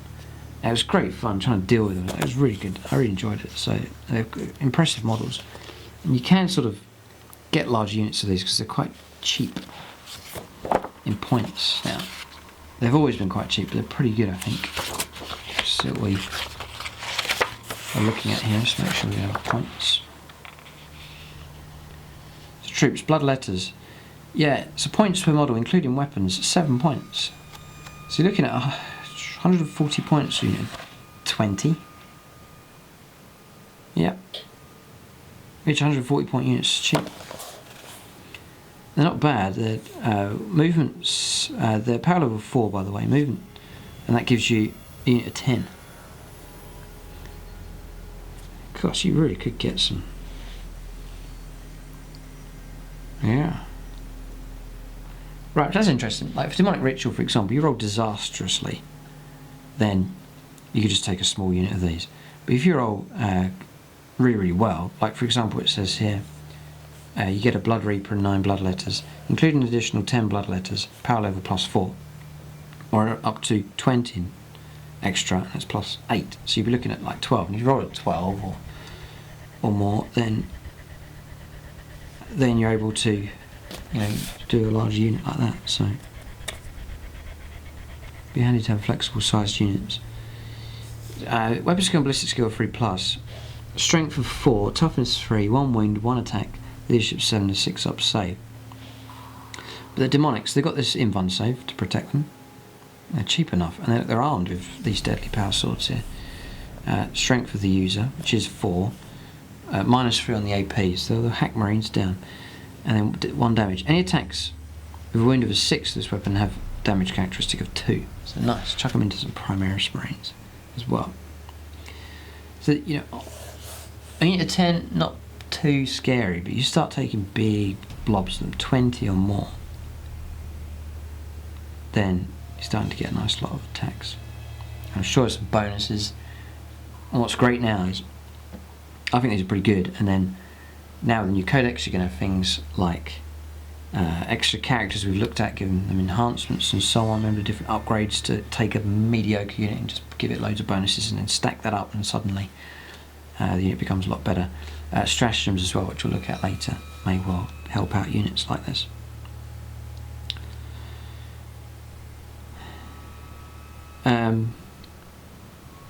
So for every 10 models in the unit, one bloodletter may take an instrument of chaos. And then for every 10 models in the unit, one bloodletter may take a demonic icon. That's worth... Yeah, so the instrument of chaos, if you take that, a unit that includes any instrument of chaos adds 1 to their advance and charge rolls. Helpful. Demonic icon, you add roll 1. If you roll 1 and take a morale test for a unit of demonic icons, reality blinks and the demonic horde is bolstered. No models flee and D6 slain bloodletters are instead added to the unit. Nice. Yeah, I like that rule. Cool. Good fun. Murderous Tide. Here we go. You can add 1 to the hit rolls made for units when it contains 20 or more models, so big incentive there to hit on 2+. Demonic Unstoppable Ferocity, Demonic Ritual, available for them as well. Okay. So yeah, pretty good. I'll go for units of, give them nice lot of upgrades, and then units of 20 or more. So you go for your units of 25 or something.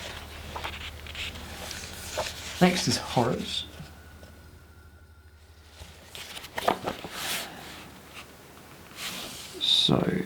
So horrors then, you've got different types. Blue horrors, pair of brimstone horrors and pink horrors. Blue horrors is 5, brimstone horrors is 3 points, pink horrors is 7. Power level 4. The pink horrors, they're all movement 6. Pink horrors 4+ weapon skill, 4+ ballistic skill, strength and toughness 3, 1 wound, 1 attack, leadership 7 and 6 up save. The blue horror is 5+ weapon skill, and then no ballistic skill, strength 2. The stat line, the rest of it's the same. And the pair of brimstone horrors, they are 5+ weapon skill. Stat line's the same. They're strength 1. Do get 2 attacks though. This unit contains 10 pink, blue, or pairs of brimstone horrors. In any combination, it can include up to 10 additional horrors. +4 power level, +8 power level from additional 20. Pink horrors attack with coruscating flames, while blue horrors and brimstone horrors simply scrabble at anyone who comes too close.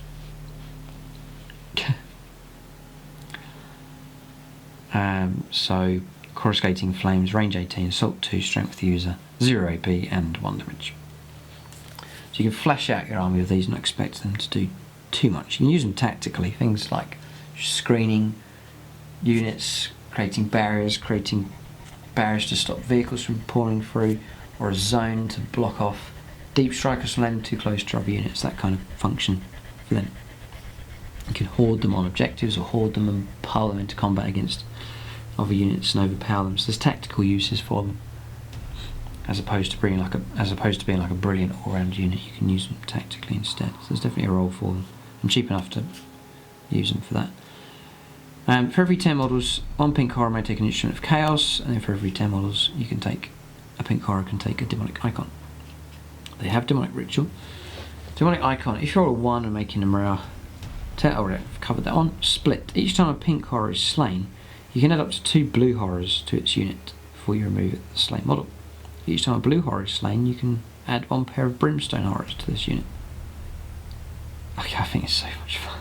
It really is fun. It's good for Games Workshop for selling models as well. The replacement models cannot be replaced with an inch of an enemy model. Note that horrors that flee do not generate any extra models for their unit. Matched play. In matched play, you must pay reinforcement points for each and every blue and brimstone horror model that you add to a unit of horrors, but the additional models can take the unit above its starting strength. Instrument of Chaos. A unit that includes any instrument of chaos adds 1 to its advance and charge. Iridescent Horror. When you set up this unit for the first time, you may select a single pink horror in the unit. That model has an attack characteristic of 2 instead of 1. Great. Magic Made Manifest. A unit of horrors can attempt to manifest 1 psychic power in each psychic phase and attempt to deny 1. However, when you do so, only roll a single d6 for the psychic test or deny the witch test and use the result to determine the outcome. Note, this means that horrors cannot roll a double 1 or 6 to suffer perils. In addition, the unit's manifest smite whilst it contains less than 10 pink horror models, it only inflicts 1 mortal wounds to the D3. Ephemeral demons. Pink horrors have an invuln save of 4+, blue horrors 5+, brimstone 6+. Magical horde. Change the type of this unit's coruscating flames to assault 3, whilst the unit contains 20 or more pink horrors. Nice, 4 shots there. So here it says, it knows smite. When manifested on denying psychic power, first select a model in the unit, measure range, visibility and so on. If a brimstone horror is selected, it is slain after the psychic power has been attempted or manifested. And if successful, resolved. So take one of them away. They're interesting. They're so different. That's what I enjoy playing against them, because it's just great fun just to see a completely different style army. That's the horrors there. But definitely you can really get some tactics out of these. You know, they can perform a protecting role, a tactical role within your army, for sure. So next is Plague Bearers next. So, Plague Bearers next. They're power level 4, and you're going to get a unit of 10 for those. And we're down here. 7 points each again, so nice cheap way to bulk out your force. Just looking to see. Yeah, they were 8, so they have dropped a point. The Plague Bearers. Okay. And looks like I'm just doing a points comparison for the others as well. Horrors. Pink horrors were 10. They're now 7. Brimstone horrors have actually gone up. They were 2, they're now 3. And then blue horrors are the same, 5. Okay, so they've taken the cost off the pink horrors quite significantly. Bloodletters are 7. Just checking those as well. Compared to the let's have a look. They are 9. Yeah, 9 dropped to 7. God, that's a big drop. That makes a big difference. That very, very big difference. So Plague Bearers, movement 5, weapon skill and ballistic skill 4+, strength 4, toughness 4, 1 wound, 1 attack, leadership 7, and 6 up save. You can take up to another 20 of them, and then they're armed with plague swords. Plague sword is just reroll failed wound rolls for this weapon. You can take Instrument of Chaos, Demonic Icon, as usual. Disgustingly Resilient roll for them, yeah. Demonic Ritual and then Demonic. Demonic Icon, you can roll, if you roll a 1 when taking arrow, you get some more models back and so on. Cloud of Flyers. If this unit contains 20 or more models at the start of the phase, your opponent must subtract 1 from all hit rolls. And that's very helpful, really helps. And an Instrument of Chaos available for them as well. Then you got Nurglings, the little things. That's power level 3, and they were 20 points each, and then now they're 18, so they've dropped as well. Seems like a lot of the core, a lot of the bulky, a lot of the troops choices that bulk out the army for a lot of the different factions have come down in price. It's not just the Chaos Demons, but they've done it here. There's some significant points drops for them. Movement 5, weapon skill, ballistic skill 4+, strength and toughness 2, 4 wounds though, 4 attacks, leadership 7 and 6 up save. They're armed with diseased claws and teeth. They can reroll wounds of 1. That's just a strength user, AP 0 and 1 damage. They have the disgustingly resilient. Remember that's with 4 wounds, pretty good. Demonic as well as the invuln save there also. And same for those, they have the invuln save, demonic ritual. Squishable. Because of their diminutive size, Nurglings only receive the benefit of their disgustingly resilient ability against attacks with a damage characteristic of 1. Right, so fair enough. That's good. Mischief Makers. When you set up a unit of Nurglings during deployment, they can either be set up in the deployment zone, or they can turn up within 9. Or just over 9 away from enemy models. Cool. So you get a swarm of 3 of them, and you take another 3 or additional 6. That's those. Demonettes. They're all useful tactically, these. It's not like a Space Marine tactical sword where you can go through all your war gear and do a great combination, loads of options. But filling out your army, they're an even cheaper option now. all the different. I'm talking about all the different types of troops. So Bloodletter's perhaps the most deadly. If you have to compare them. But for absorption of damage and just bulking out an army, they're all good, cheap. Daemonics then. Daemonics of Slaanesh. There's 7 points here. There were 9. Yeah, significant drop for them. There'll be a lot of happy Chaos Demon players here. Some serious points reductions. You know, if you can't, especially if you're someone that's got large units of these, to drop from 9 points to 7, it's saving a lot of points. Noticed that even with my Adeptus Mechanicus, the points drops for the infantry there. You'd seem. So if you have a number of units, you drop off 20 units, 20 points per unit, and suddenly you can afford another fresh unit to add into the army. These are movement 7, nice and quick. Weapon skill 3+ as well. Ballistic skill 3+. Strength toughness 3. 1 wound. 2 attacks though. Leadership 7, 6 up save, but they'll be demonic, so they get 5+ invuln. You get 1 allures and 9 demonics, and then you can take another 10 or another 20. Armed with piercing claws, which is strength for the user, but it's AP -1. Nasty. Each time you roll a 6, becomes AP -4. And then you've got Instrument of Chaos, Demonic Icon, all available. So that's your morale, you can restore demonics with that. Instrument of Chaos, the same rules as we've seen. Graceful Killers, they've got Quicksilver Swiftness, Demonic Ritual for them. Graceful Killers, whilst you've got 20 or more in the unit, you can extra attack. Wow. They're pretty good.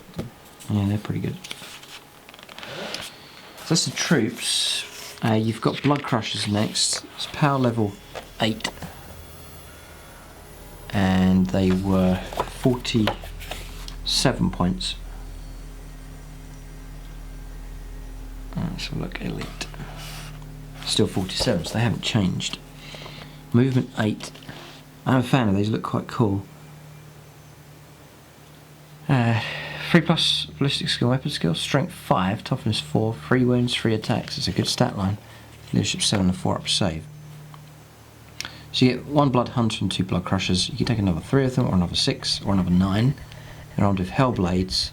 Remember, these Hellblades will be at strength 5, and you get 3 attacks as well. And they ride a snorting juggernaut that has its own bladed horn, which isn't bad. We've seen this before. You get 3 additional attacks with this, with the thing that's riding. And that comes in at strength 5, AP -1. Yeah, they're really good. And the Hellblade there's nasty enough. Instrument of Chaos, Demonic Icon. I think these are good. Pretty deadly. So Demonic, Unstoppable Ferocity, Demonic Ritual. The Icon, Instrument of Chaos, and Devastating Charge. Add 2 to the strength of Juggernaut's Bladed Horn if its unit charged in the same turn. So that pushes it up to strength 7. 3 attacks. They are deadly on there. They are deadly on the charge. And Blood Crushers are great then. Pretty durable as well. You got the Demonic, yeah, so you got your invuln save for them. I think the models look great. They're pretty deadly. Yeah, cool. And they're good. Rate those as well. I mean, that does look quite cool. Do have to say. Weird in the extreme, but Brimstone Horrors, they do look quite good. And they're well sculpted. Cool. Right, so then you're on Flamers then. A Flamer and Exalted Flamer. Yeah, it's a Flamer. It's power level 4. They were 28 points each. And then they're now... Oh, they're 28 points. Well, for that you get regular Flamers. They're expensive enough. Yeah. You get 1 Pyrocaster and 2 Flamers. You can include up to 3 additional Flamers or up to 6. They're all armed with Flickering Flames, which is range 12, pistol D6. Strength for the user, which is 4. AP -1, auto hits on the target. Demonic, Ephemeral Form, and Demonic Ritual. I think I think they're really expensive. What you're getting. Just checking here, see if there's any way around it. No, it's 28 points. I think they're quite expensive.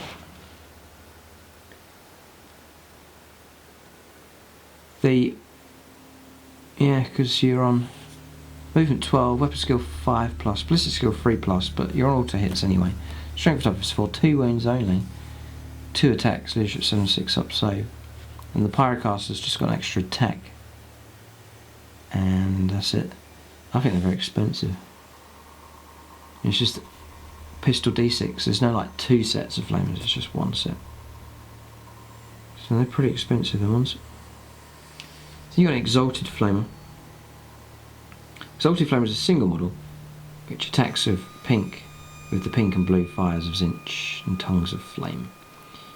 So movement 10 for this one, weapon skill and ballistic skill 3+, strength 5, toughness 4, 4 wounds, 3 attacks, leadership 8 and 6 up save. The fire of Tzeentch then, or Tzeentch, you choose your profile blue, is range 18, heavy 3, +4 strength, AP -4 and D3 damage. That's pretty nasty.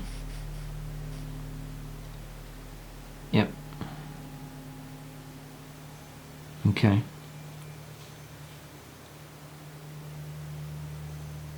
So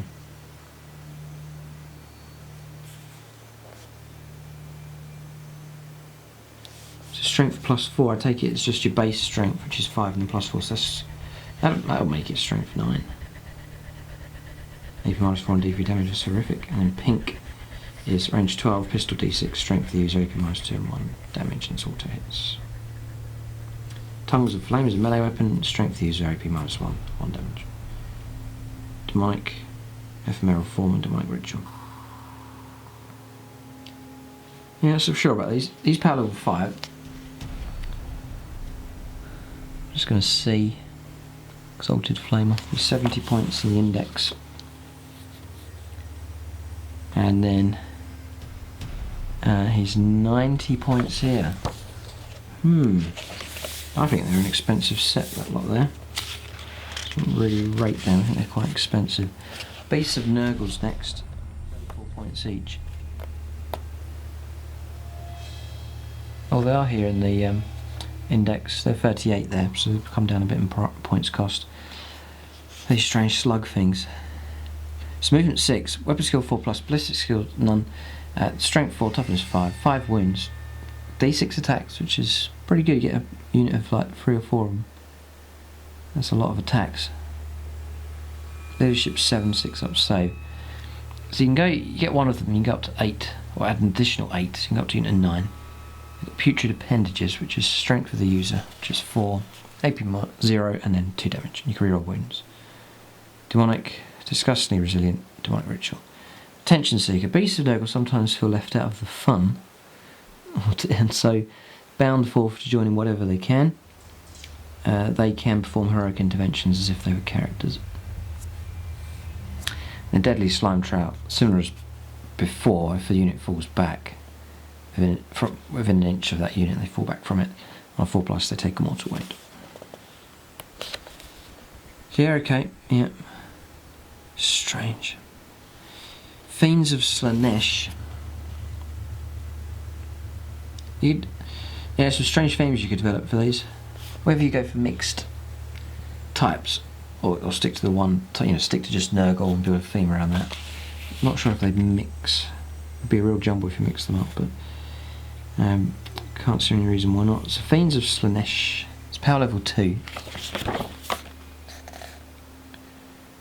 They're 46 points each. Movement 14. 3+ weapon skill, no ballistic skill, strength 4, toughness 4, 3 wounds, 4 attacks, leadership 7 and 6 up save. Get one of them, you can take another 8. And they've got dissecting claws and vicious barbed tail. So dissecting claws is strength user, AP -1, 2 damage. Each time you roll a wound of 6, it's AP -4 instead of -1. And a vicious barbed tail. You can make a single attack with this weapon when it fights. Strength user, AP -3 and D3 damage. Quite nasty. Demonic, Quicksilver, Swiftness and Demonic Ritual. And then Disruptive Songs, song. Psychers within 12 must subtract 1 from the result of any psychic test they take. It's very minor. And then soporific musk. Units within an inch of enemy fiends of Slaanesh cannot fall back unless they can fly. Oh, so lock you in. Scary. So that's them. Flesh hounds. Yeah, flesh hounds next. And if the yeah. So we are fast attack for these. Flesh hounds. Always with deadly in 7th. Remember how popular these used to be. They're 15 points each. Just looking to see 20 points. Cool. 25% discount now on these. Power level 4. Movement 10. Weapon skill 3+. No ballistic skill. Strength 4. Toughness 4. 2 wounds. 2 attacks. Leadership 7 to 6 up save. It's 5 flesh hounds of Khorne. You can take another 5, another 10, another 15. And they're armed. They attack with gore-drenched fangs, which is strength user AP -1, 1 damage. Unstoppable ferocity, demonic and demonic ritual. Collar of Khorne. This unit can attempt to deny 1 psychic power in each psychic phase. So yeah, nice enough. Yeah, they've come down in points a fair bit. Screamers then. That's these weird ones here. So they're fast attack as well. 31 points each. Just seeing how much they are. 31, they haven't changed in points.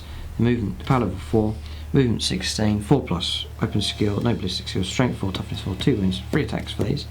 Leadership 7 to 6 up, so get 3 of them in a unit. You can take another 3, another 6. They're armed with lamprey bite.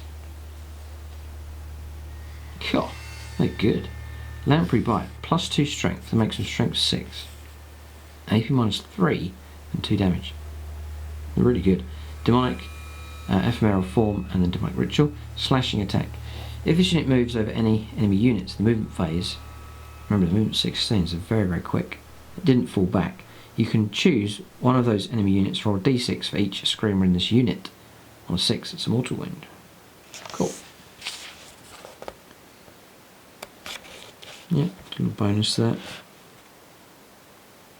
Cool. Right, next is plague drones. They're so weird. They're nicely sculpted though. They're so weird. Just imagine a load of these buzzing towards you. Very, very strong themed stuff here for Chaos Demons. It's fast attack as well. Take it here, plague drones. Yeah, 34 points each.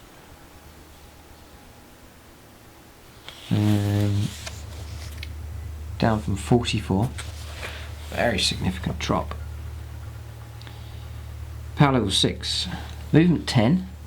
Weapon skill and ballistic skill 4+. Strength 4. Toughness 5. 4 wounds. These are going to be quite tough to get rid of. 1 attack. Leadership 7. 6 up save. You get 1 plague bringer and 2 plague drones. You can take another 3 plague drones, or up to 6.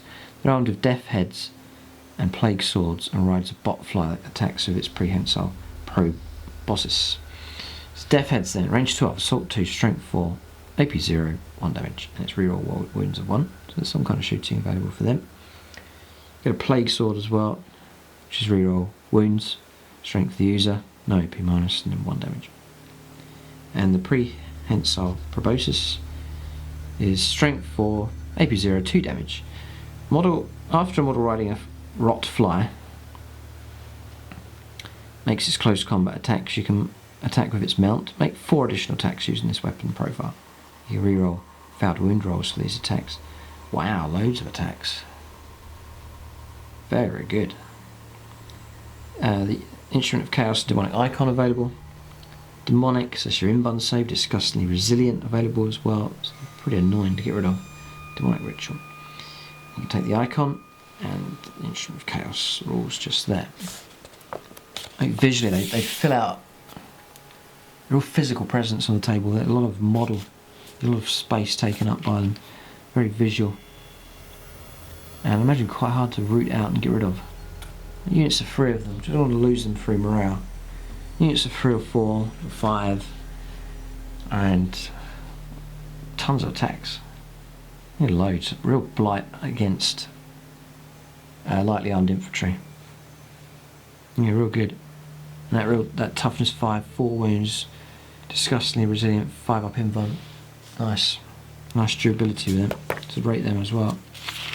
They're really good. Very, very good. Seekers then, next. Seekers, they were 19 points in the index. And they are 19 here as well. There's no change for them. Strangest of things. Very strong theme again. And movement 14, power level 6. 3+ weapon skill, ballistic skill, strength and toughness 3, despite them being on these mounts. 2 wounds, 2 attacks, leadership 7, 6 up save. You get 1 heart seeker and 4 seekers. You can take another 5 seekers, another 10, another 15. And armed with piercing claws, or rides a steed of Slaanesh that attacks with a lashing tongue. Piercing claws is AP -1, and then when you roll your 6s to wound, you AP -4. The lashing tongue, you get an additional 2 attacks with it, which is strength 4, AP 0, 1 attack. Not as impressive, no.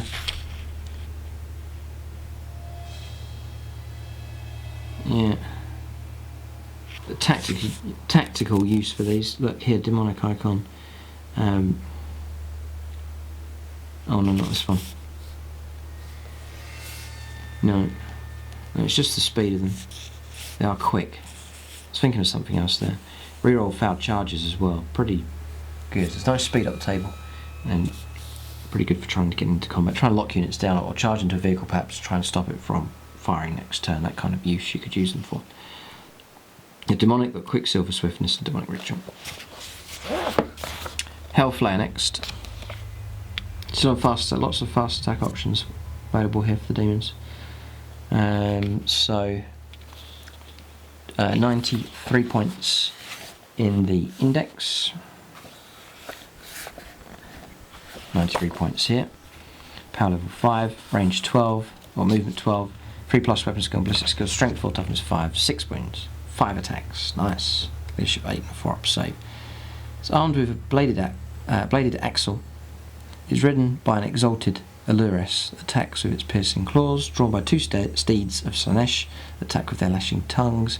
Each steed is ridden by seekers that attack with their piercing claws and lashes of torment. Wow. Lashes of torment is range 6, assault d6, strength 4, -0 and 1 damage. It can be fired with an inch. Piercing claws, we've seen that before. Bladed axle is a melee weapon, ×2 strength, which is strength 8, AP -1 and 2 damage. After models riding Hellflare make their close combat attacks, you can attack with the chariot's bladed axle. Make additional d6 attacks using this weapon profile. And the lashing tongue, 4 additional attacks with this weapon, strength 4, 0 AP and 1 damage. Yep, so that's them. They come with demonic, quicksilver swiftness and demonic ritual. Furies then is power level 3. Yeah, power level 3. And Furies at the top here. 10 points each. Movement 12, 4+ weapon skill. No ballistic skills, strength 4, toughness 3. 1 wound, 2 attacks, leadership 6, pretty weak. Contains 5 Furies. Can include up to 5 additional Furies, up to 10 more or 15 more. They attack with their demonic claws, which is strength the user, 0 AP and then 1 damage. Demonic ritual. Demonic rewards Khorne. Khorne Furies have unstoppable ferocity. Tzeentch gain ephemeral form. Nurgle gain disgustingly resilient. Slaanesh gain quicksilver swiftness. Prey on the weak. Roll a dice each time a unit fails a morale test within 12. This doesn't happen too much in 8th. Or of a 4+ additional model for the unit is slain. That's pretty weak. No. Only 1 wound. I don't know bother with these. You get a lot better stuff for 10 points. Correct me if I'm wrong, but I don't feel that great, so I wouldn't bother with them. Skull Cannon, which I couldn't bring myself to ever paint up. It's not so keen on the design, really. It's quite one of the worst in my opinion, but you might be a big fan of it here. But the rules are probably really good. So the Skull Cannon, this is actually heavy support here. There's 147 points in the index. It's 100 now. Whoa, massive reduction. Serious reduction in points. So if you're a fan of these, you're going to be very happy. 100 points, down from 147. Power level 5, movement 6, 3+ weapon skill and ballistic skill, strength 5, toughness 7, 7 wounds, 2 attacks, leadership 7, 3 up save. Nice. It's a good stat line. It's armed with Skull Cannon, crewed by 2 Bloodletters. Attack with their Hellblades to get to fight with them. So we know about the Hellblade. The Skull Cannon then, range 48, brilliant range, heavy D6, bit volatile, strength 8, -2 D3 damage. Units targeted by this weapon do not gain any bonus for cover. Get Crushing Impact, which is similar to what we've seen before. Gore Feast. If this model slays any models with its Crushing Impact ability, immediately gains or restores a lost wound. It's got Unstoppable Ferocity, Demonic Ritual, and Demonic. Yeah, I don't think I'll bother. The gun's not utterly deadly, and very volatile. It's very unreliable. And just 2 attacks. It's not really that deadly in combat either, so I don't think I'll go for them, and I'm not keen on the model anyway. For those, but we've got a lot cheaper for sure. The Burning Chariot then next, which is this model up here, is power level 6. The Burning Chariot was 98 points in the index. Ouch, it's gone up to 120 now. Movement 14, weapon skill 4+, ballistic skill 3+, strength 5, toughness 5, 8 wounds. Is a character. No, so it can be picked on. It's 3 attacks, leadership 8 and a 5 up save. It's ridden by an exalted flamer that attacks with its pink and blue fires of Tzeentch and tongues of flame, and is drawn by screamers that attack with their lamprey bites. Yeah, which is 6 additional attacks with this weapon. God, it's strength 6, AP -3 and 2 damage. Yeah, deadly. The screamers are deadly. They're really good. The Fire of Tzeentch, then we've seen this before. No, it's the same. We've looked at the where is his Burning Chariot. Yeah, it's the rider on there. We've reviewed him already. He's just on top of one of these chariots now. A Burning Chariot can also be ridden by 3 chanting horrors. It's demonic, so there's your invuln saves, ephemeral form, demonic ritual, irritating chant. We've seen the rules for that as well.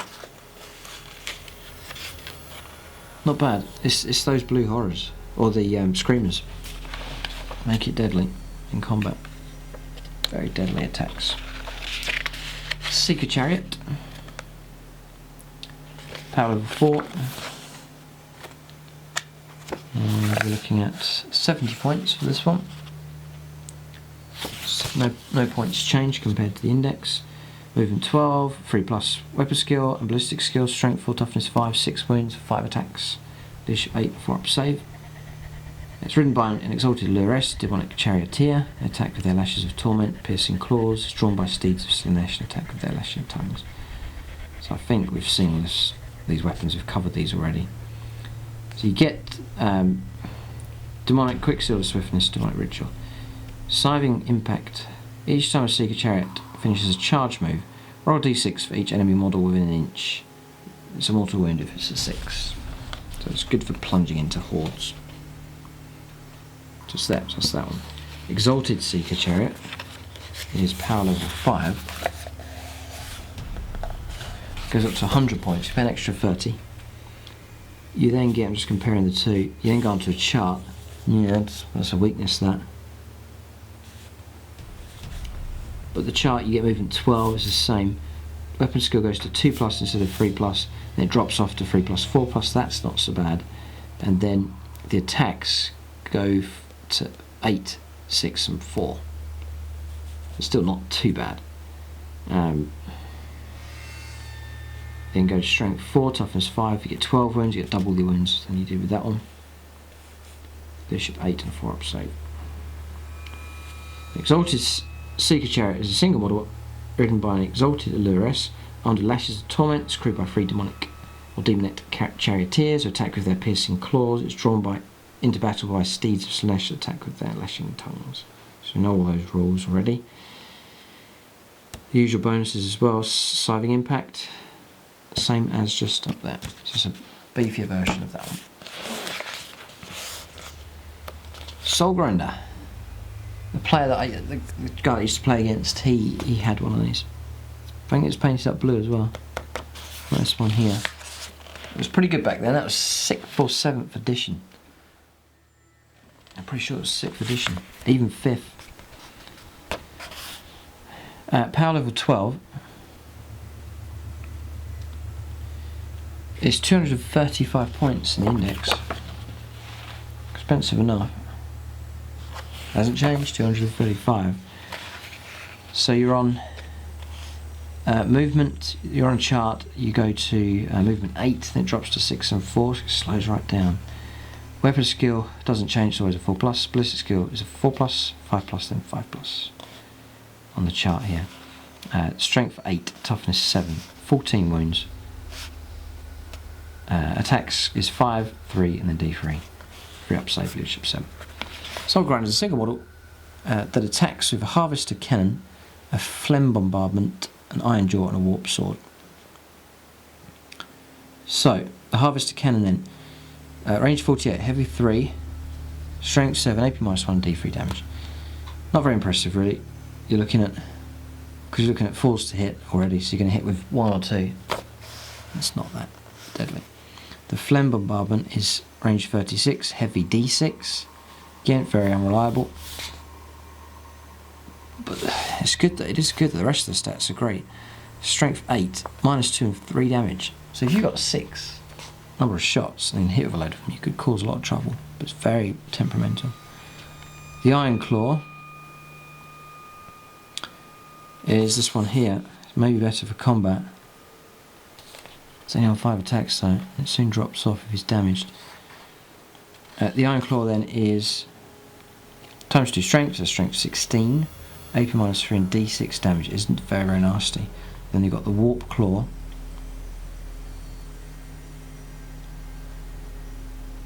Okay, so the options for that is just this model may replace its Warp Sword with a Warp Claw.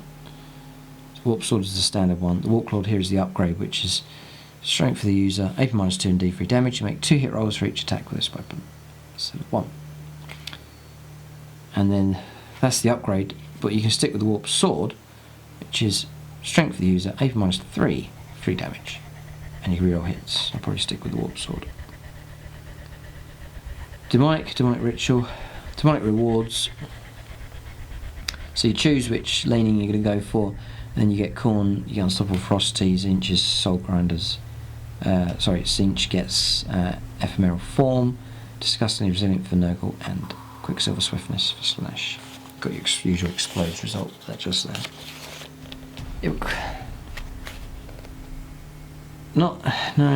It's very high points. If it was less than 200 maybe it would be better value, but it's 235 points. That's a lot of points for something that's not that deadly. So I wouldn't rate the Soul Grinder that highly.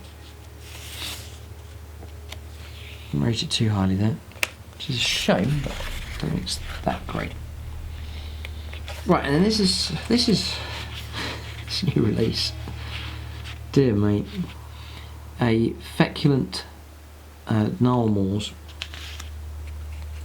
Power level 3. I don't know what this is going to come under. It's under heavy support and fortifications, right? Okay, so you get one. They're 50 points each. So Wade want more than one of them. Let's see what this tree does. Contains 1 Feculent Gnarl Maw. You can take an additional 2. they must be set up within 6 inches of each other. So, Pestilent Garden. After it's set up, the Gnarl Moor is treated as a terrain feature. It cannot move for any reason. It's not treated as a friendly or enemy model. It cannot be targeted or affected by any attacks or abilities. It just sits there. Shroud of Flies. Ah, it's like a little... It could be like a little plague woods to hide in. So you could really make your own. To buy 3 of the same, you could really make your own ones up. So Shroud of Flies, all Nurgle demon units except vehicles and monsters that are completely within 7 of any Gnarl Moors receive the benefit of cover. You can add 2 to the saving throws instead of 1.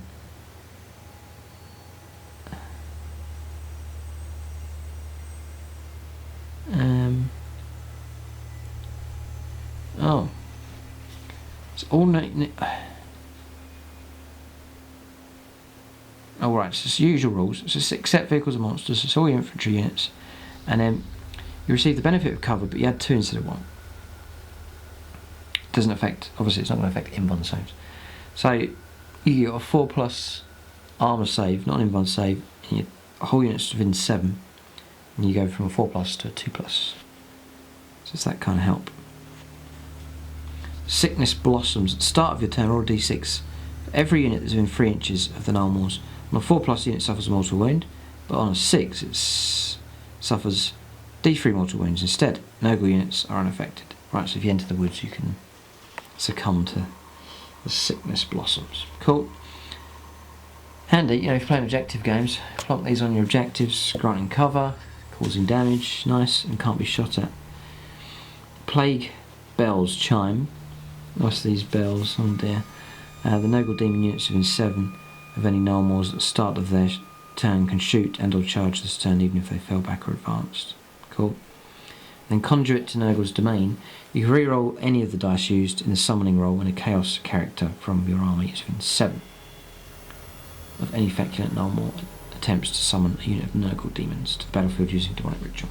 Helpful. Just a little help for your army. Strange thing. Strange model. There it is. That's the benefits you get for it. So that's the demonic gifts and weapons and so on, which we've covered already. Oh, they're all spread out. So whether you go for all these different varieties and lump them all in one army, or whether you choose your different themes. Games Workshop, they've given you a nice lot of new models for these, especially for them ones. Then on to Eternal Hordes then. So, Demonic Legions then, this is your objective secured. Upgrade there, which all the factions get now. Demonic Loci, if your army's battleforged, all characters in Chaos Demons detachments gain Demonic Locus, so long as every unit in that detachment owes its allegiance to the same Chaos God. The Demonic Locus gain depends on their allegiance, as shown in the table opposite. For example, all characters in Nurgle Chaos Demons detachment gain the Locus of Virulence. Just characters get this. So Khorne, you can reroll charge rolls for Khorne demon units that have been 6 of a friendly model with a Locus of Rage. The charge phase, so that's your characters helping out, benefiting charges there for them. Then Tzeentch, Locus of Trickery. Roll 2 dice at the start of each fight phase and discard the highest. To the end of that phase, each time your opponent targets a Tzeentch demon within 6 of a friendly model with a Locus of Trickery and makes a hit roll that, after rerolls before modifiers, matches your remaining dice result, that hit roll fails. Bit helpful. Nurgle, Locus of Virulence. Each time you make a wound roll of a 6 for a Nurgle demon unit within 6 of your friendly model with a Locus of Virulence, that attack inflicts one additional damage. Some help there. And Slaanesh, Locus of Swiftness. All Slaanesh units within 6 of a friendly model, the Locus of Swiftness in the charge phase can declare a charge even if they advance. Nice. It's adding a nice bit of speed to them. Cool, so some little bonuses there. All seem pretty helpful. Right, stratagems. I'm sure there's some crazy ones. Just 2 sides, just 2 pages of them. Usually a page and a half of the codexes, but they've given you just 2 lots there. So, Denizens of the Warp. Okay, it's 1 command point or 2 command points. Use this stratagem during deployment. If you spent 1 command point, set up one of your demonic or demon units that has a power rating of 8 or less in the warp instead of placing it on the battlefield. If you spend 2, you can choose a demon unit that has a power rating of 9 or more. At the end of any movement phases, you can set them up more than 9 inches away, so it grants you the ability to deep strike something, big or small. You have to pay command points to do it. Helpful though. Demonic Incursion, 2 command points. Use this stratagem when one of your demon units other than a named character is destroyed by a Grey Knight's unit. The destroyed unit is returned to your army at full strength and is set up on the battlefield at the end of your next movement phase. Anywhere on the battlefield that is more than 9 inches from enemy models, this does not cost you any reinforcement points in a match to play game. Wow, that was really good. Very, very helpful. Soul Sacrifice is 2 command points. It's very powerful, that one. Use a stratagem before a chaos character from your army attempts to summon a unit of demons to the battlefield using a demonic ritual. That character suffers D3 mortal wounds, but you can roll up to 4 dice rather than 3 for the summoning roll. In addition, reroll hit rolls of 1 of the summoned unit whilst it is within 6 of the character that performed the demonic ritual. It's a bit of a bonus coming through for that one, just helping to up the score to get a bigger unit onto the board. Rewards of Chaos. It may well be helpful. You might have a rubbish character that's about to die on win left. You think, just go for it. Play that and then try and bring on a real big unit. It's a good trade-off. Rewards of Chaos. 1 command point or up to 3 command points. That's your artifacts. Use your rules for that. Just getting extra artifacts for your force. Demonic Pact, 1 command point. Use a stratagem after chaos character from your army summons unit of demons to the battlefield using demonic ritual. That character can immediately attempt to summon a second unit of demons to the battlefield by performing another demonic ritual. Brilliant. And that's only 1 command point. Demonic Possession. Use a stratagem when an enemy psyker unit suffers perils of the warp. That unit suffers 2d3 mortal wounds instead of d3. Nice. Really good. There's no range involved, just play it. Yeah, 2d3, that's between 2 and 6 wounds. That's going to potentially kill the average psyker. Another good one.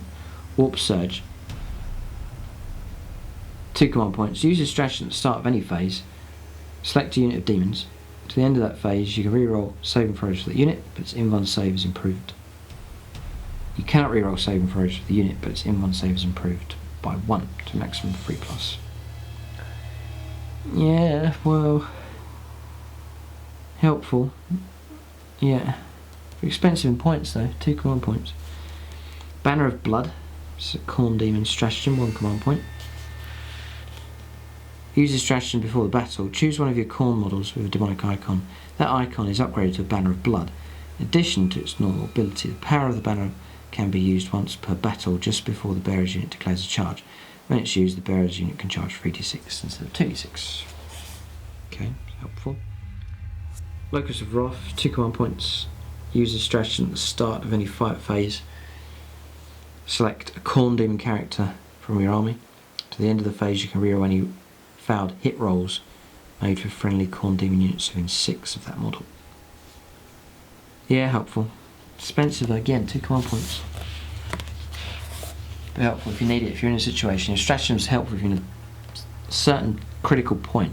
You can play some stratagems to really, and it's worth paying out the points for it at that point because it's an important stage in the game. Frenetic Bloodlust, it's 3 command points. Use the stratagem at the end of your fight phase. Select one of your Khorne demon units. You can immediately fight. Yeah, that's available and that is helpful. Revolting Regeneration, 2 command points. Nurgle.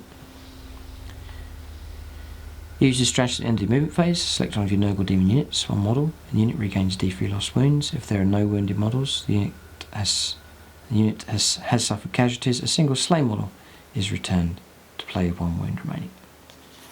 It's good, but again, it's 2 points to use it. Plague Banner, 1 command point. Use the stratagem before the battle. Choose one of your Nurgle models with a demonic icon. That icon is upgraded to Plague Banner. In addition to its normal ability, the power of the banner can be used once per battle, just before the bearer's unit fights. When used, increase the damage characteristic of all plague swords carried by the bearer's unit to 2 to the end of the phase. Could be very helpful. Yeah, the bigger the units are, the more helpful these can be. Locus of Fecundity. It's 2 command points. It's Nurgle. Use a stratagem at the start of any phase. Select a Nurgle demon character in your army. At the end of the phase, you can reroll disgustingly resilient rolls of 1 for friendly Nurgle demon units within 6 of that model. Okay. Blasted Standard. This is for Tzeentch. Choose one of your Tzeentch models with a demonic icon. The icon's upgraded to Blasted Standard. In addition to the normal ability, the power of the banner can be used once per battle. At the beginning of any psychic phase, when used, roll 9 dice, each 6 results with the closest visible enemy unit within 9, suffering a mortal wound.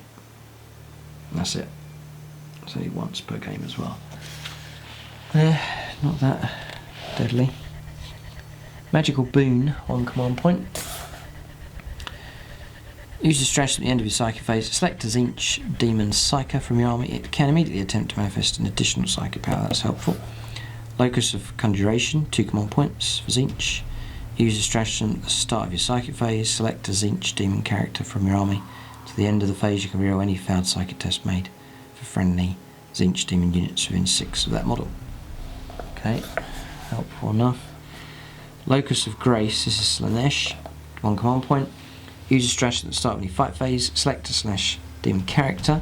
To the end of that phase, each time you make a wound roll of a 6+ for a friendly Slaanesh demon unit within 6 of that character, the model that made the attack can immediately make an extra attack against the same target with the same weapon.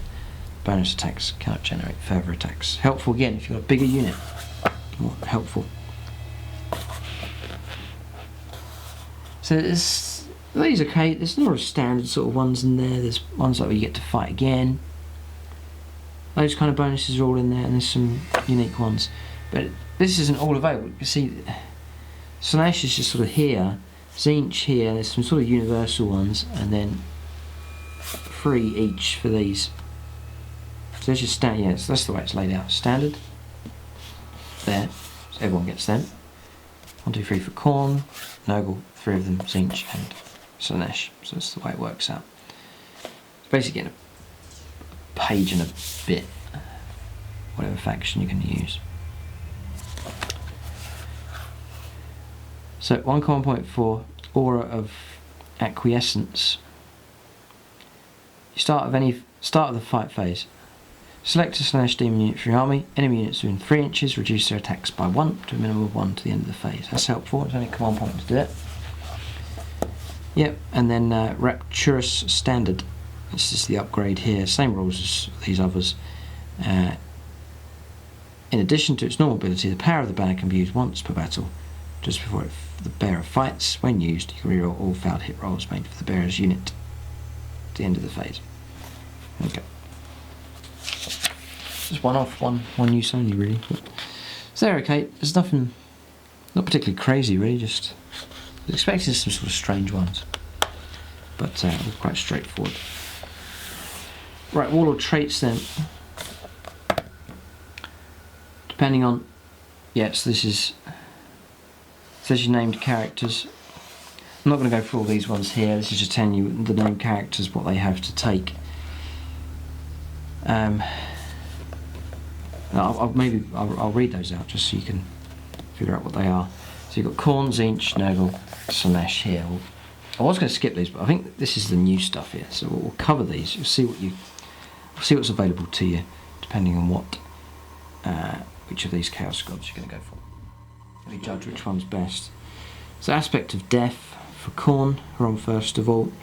Each time an enemy unit fails a morale test within 8, an additional model flees. Glory of Battle, add 1 to your Warlord's attacks. Whilst there are more enemy models within 8 than there are friendly ones, a bit tricky to remember that one. I'll choose my favourite out of these. Oblivious to Pain. Roll a dice each time your Warlord loses a wound. On a 6, you ignore it. Yep.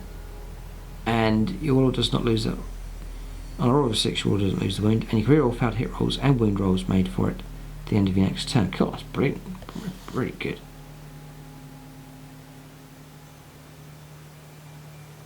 Wow.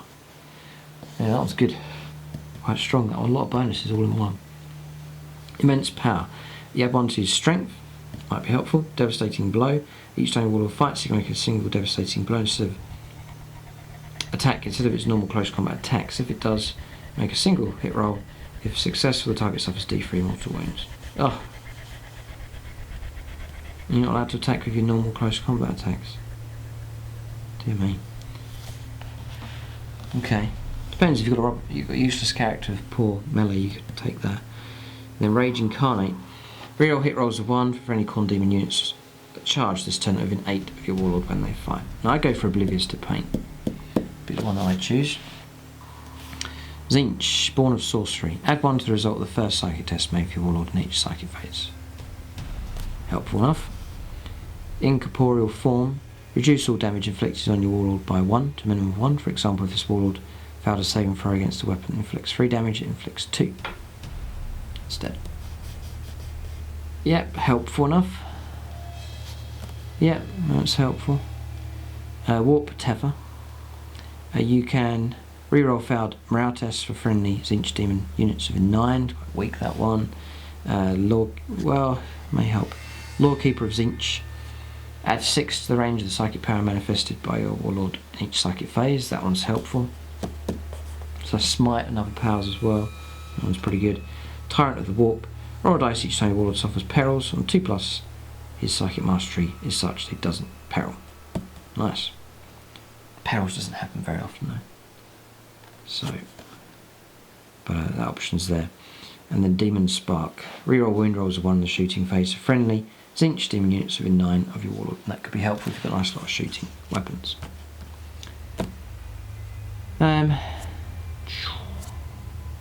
Not sure on that one. There's a number of ones that are okay. None of them majorly outstanding. There's a number of ones. Demon Spark, Incorporeal Forms, pretty good. Born of Sorcery, extra +1 on your first psychic test, pretty good. So those ones there, I reckon, pretty. Not the best ones there. Nurgle then, next. Blessed with Corpulence. Add 1 to your warlord's wounds, extra wound. Acidic Ichor.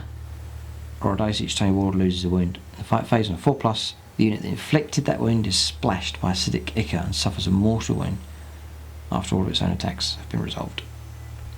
It's each time he loses a wound. Nice, give him to a big 18 wound model. He's going to cause real trouble. That one's really good. A Plague Fly Hive.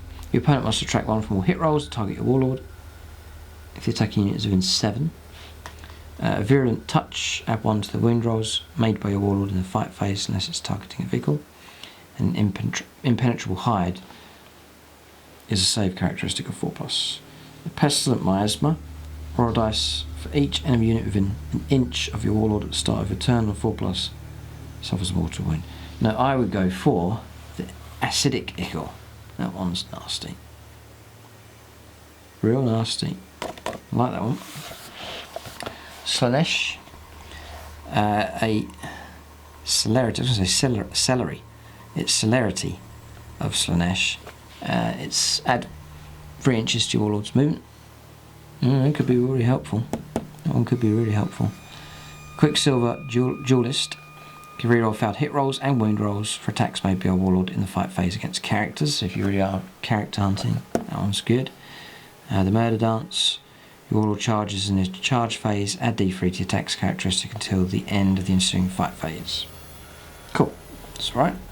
Fatal Caress. Each time you make a wound of a 6, for your warlord in the fight phase, the target suffers a mortal wound in addition to any other damage. And then Savage Hedonist. Add 1 to your warlord's attacks. And then Bewitching Aura. Enemy models subtract 1 from their attack's characteristic to a minimum of 1 whilst within 6 of your warlord. Helpful as well, yeah, if you're trying to protect your character. There's a number of good ones in there. I would choose one depending on what you want in the warlord to do, I suppose, and take a number of decent enhancements there. So It just tells you that Scarbrand has to take Rage Incarnate, Skull Taker, Devastating Blow, Karanak, Aspect of Death, Kairos, Fate Weaver, the Tyrant of the Warp. I thought he might take that. Yeah, he masters the Perils on 2+. Yeah, no, I thought of him. The Changeling, Incorporeal Form. Blue Scribes, they take Demon Spark. The Eroticus is Pestilent Miasma. Horticulus Slimux, that's that snail, takes the Acidic Ichor. Epidemius, Virulent Touch, and the Mask of Slaanesh, the Murder Dance. Alright, artifacts next. So artifacts then, Armour of Scorn is Khorne monster model only. The wearer of the Skies of 4+ Invuln save and can attempt no one psychic power in each psychic phase. Pretty good. The Crimson Crown, Khorne models only. Each time you make a wound of a 6 for a friendly Khorne demon unit within 6 of the bearer of the Crimson Crown, that model that made that attack can immediately make an extra attack against the same target using the same weapon. Agrath, the King of Blades, model with a Blade of Blood or Hellforged sword only. Agrath, the King of Blades, replaces it with +1 strength, AP -4, nice, and D3 damage. Reroll all failed wound rolls for this weapon when targeting a character. If wielded by a monster, increase its damage to 3. Okay. Skull Reaver. Khorne, model armed with an X of Khorne, the Skull Reaver then becomes the X is replaced, so you then get +3 strength, AP -4 and D6 damage. You reroll all failed wound rolls to the weapon when targeting a Titanic unit. Each time you make a wound of a 6, for this weapon, the target suffers D3 mortal wounds in addition to normal damage. Good, it's nasty weapon replacements going on here. Endless Grimoire, let's pronounce that right, Tzeentch Psyker only. The bearer of the Endless Grimoire knows 1 additional psychic power from Tzeentch discipline. Nice. Soulbane is Tzeentch Herald only. Replaces the bearer's Ritual Dagger. It's strength for the user, AP -5, 1 damage, and no Invuln saves allowed. Whoa, nice. Sneaky weapon, that one. Very good. Impossible Robe. Tzeentch model only. The wearer of the Impossible Robe has a 4+ Invuln save. In addition, once per game you can reroll a single failed saving throw for the wearer, and if the reroll results in a 1, the wearer is immediately slain. Great. Risky. The Everstave is that Tzeentch model Rod of Sorcery or Staff of Change only. You add 1 to the psychic tests whenever you try to manifest Smite.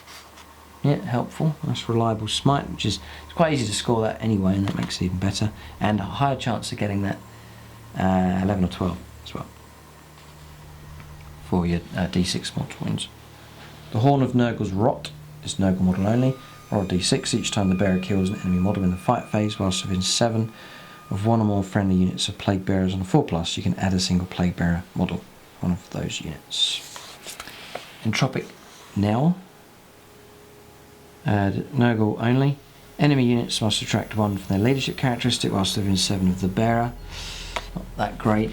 Corruption, Nurgle model with Plague Sword, Battle Sword, Bile Blade, or Hellforged sword only. Corruption replaces that, so which is +2 strength, AP -3 and D3 damage, and you reroll wounds.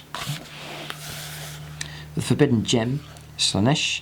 Once per game at the start of an enemy phase, the bearer of the Forbidden Gem can use it to hypnotise a single enemy character within 12, or 3d6. If the total exceeds that model's leadership characteristic, it cannot act until the end of the phase. I cannot move, manifest psychic powers, shoot, charge or fight. It cannot use any abilities in its data sheet that affect another unit. Wow, 3d6, you've got to beat the leadership. You're going to score on average about 9, so it's sort of a half chance. But then you just paralyse it, scary. Pretty good. The Mark of Excess, Slaanesh models only. Add 1 to the bearer's attacks, add a further 1 each time the bearer slays a character or a monster. Soul Stealer is Slaanesh. It replaces the model with a Wit Stealer sword or Hellforged sword only, and then becomes +1 strength, AP -3 and 3 damage. Each time a model is slain by this weapon, the bearer regains a wound. Reroll all failed wound rolls made for this weapon to target an Eldari unit. That's a pretty good one. And then Slothful Claws, Slaanesh herald only. The Slothful Claws replace the bearer's Ravaging Claws, and it becomes +1 strength, AP -2 and 2 damage. Each time you make a wound of a 4+, this weapon, it's -4 AP instead of -2. There's some good ones in that. Pretty good. Right, Psychic Powers. See how powerful the Psychers are now with their Codex. This is their chance to have some really good ones. And remember, it's rare you're going to need all of them. You're going to be picking out some good ones to use in the game. So, yeah, Khorne's missing here because they're geared in a different way. They're not taking psychic disciplines. So we're into Tzeentch then. The Boon of Change. So what charge value of 7. If manifested, select a friendly Tzeentch demon unit within 18 of the cycle, roll D3. Consult the table below to discover what characteristic bonus all the models in that unit receive until the start of your next psychic phase. So you can't roll it and then, yeah, you've got to say I'm casting it on this unit here. You roll up, if it passes, you then randomise what you get. You get an extra limb, which is an extra attack. Mystic Strength is +1 strength, or Iron Skin +1 toughness. Yeah, pretty good bonuses. Yeah, Boon of Change, pretty cool. So, a bit random though, so you're not sure what you're getting.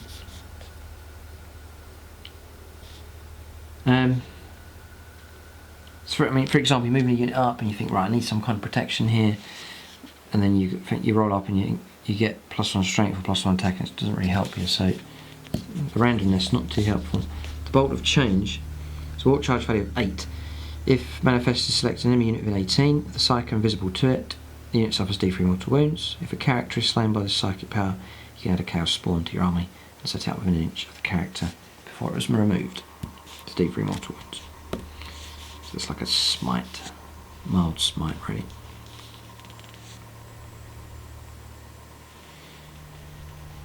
Okay, Gaze of Fate. So what charge value of 6. If manifested, select. You can reroll a single dice later during your turn. Okay. Like a command reroll. If you got it, that one's helpful if you got a psyker sitting around with not much to do. He's out of the picture and you can out of the battle somewhere and you think I'll just roll that up, see if I can get an extra, because that reroll is just anywhere, it's not restricted. So it's helpful to have that on standby. Treason of Tzeentch then is 4, number 4. So what charge value of 8. There's high values here. If manifested, select an enemy character that is within 18 of the psychic invisible to it, excluding your opponent's Warlord, and roll 2d6. If the result is greater than the leadership, you can treat the model as if it were a friendly model in your army when you're shooting, charging, and fight phase. At the end of the fight phase, the character reverts to being an enemy model. Okay. Weird one. It's scary, that. Flickering Flames, sword charge value of 5. If manifested, pick a friendly Tzeentch demon unit of 18. To your next psychic phase, you add 1 to any wound rolls made for that unit's shooting weapons.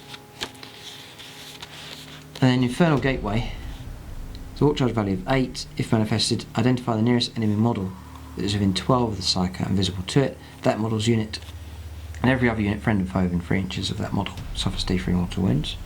The number of mortal wounds inflicted is D6 instead if the power is manifested. A psychic test of 12+. Okay. It's pretty nasty because you can target multiple units with that. Target that model's unit and then every other unit, friend and foe, within 3 inches. Which could be, you could start knocking up a lot of wounds there. Mortal wounds. That one's quite nasty. See, they seem okay. Yeah, they seem alright. Nurgle then next. So that is Stream of Corruption. So what charge value of 5. If manifested, the closest enemy unit within 7 of the psychic invisible to it suffers D3 mortal wounds if it has fewer than 10 models. Or D6 mortal wounds if it has 10 or more models. Yeah, okay. So it's like a smite. Yeah, it's not bad. And it's helpful because you've got Psycho, for example, and you say, right, I'm going to play Stream of Corruption, then I'm going to play Smite. It's sort of double smiting. So I like powers like that. And it's an easy one to get off. Ooh, value of 5. Just the range is 7 though. Fleshy Abundance. Vault charge value of 5. If manifested, select a friendly Nurgle demon unit in 18. One model in that unit regains D3 lost wounds. That's helpful. Nice. Very, very helpful, that one. Nurgle's Rot. Here, number 3. It's a vault charge value of 7. If manifested, roll D6 for every unit, excluding Nurgle units within 7 of the Psycho on a 4+. The unit being rolled for suffers D3 mortal wounds.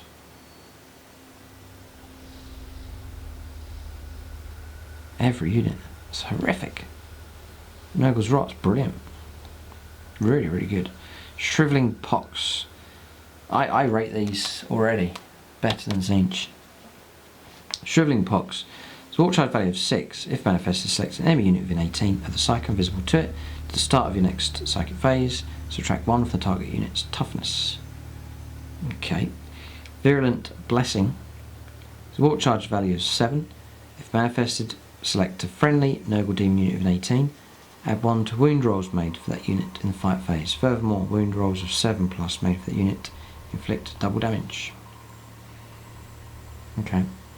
Then Miasma of Pestilence. It's a vault charge value of 6.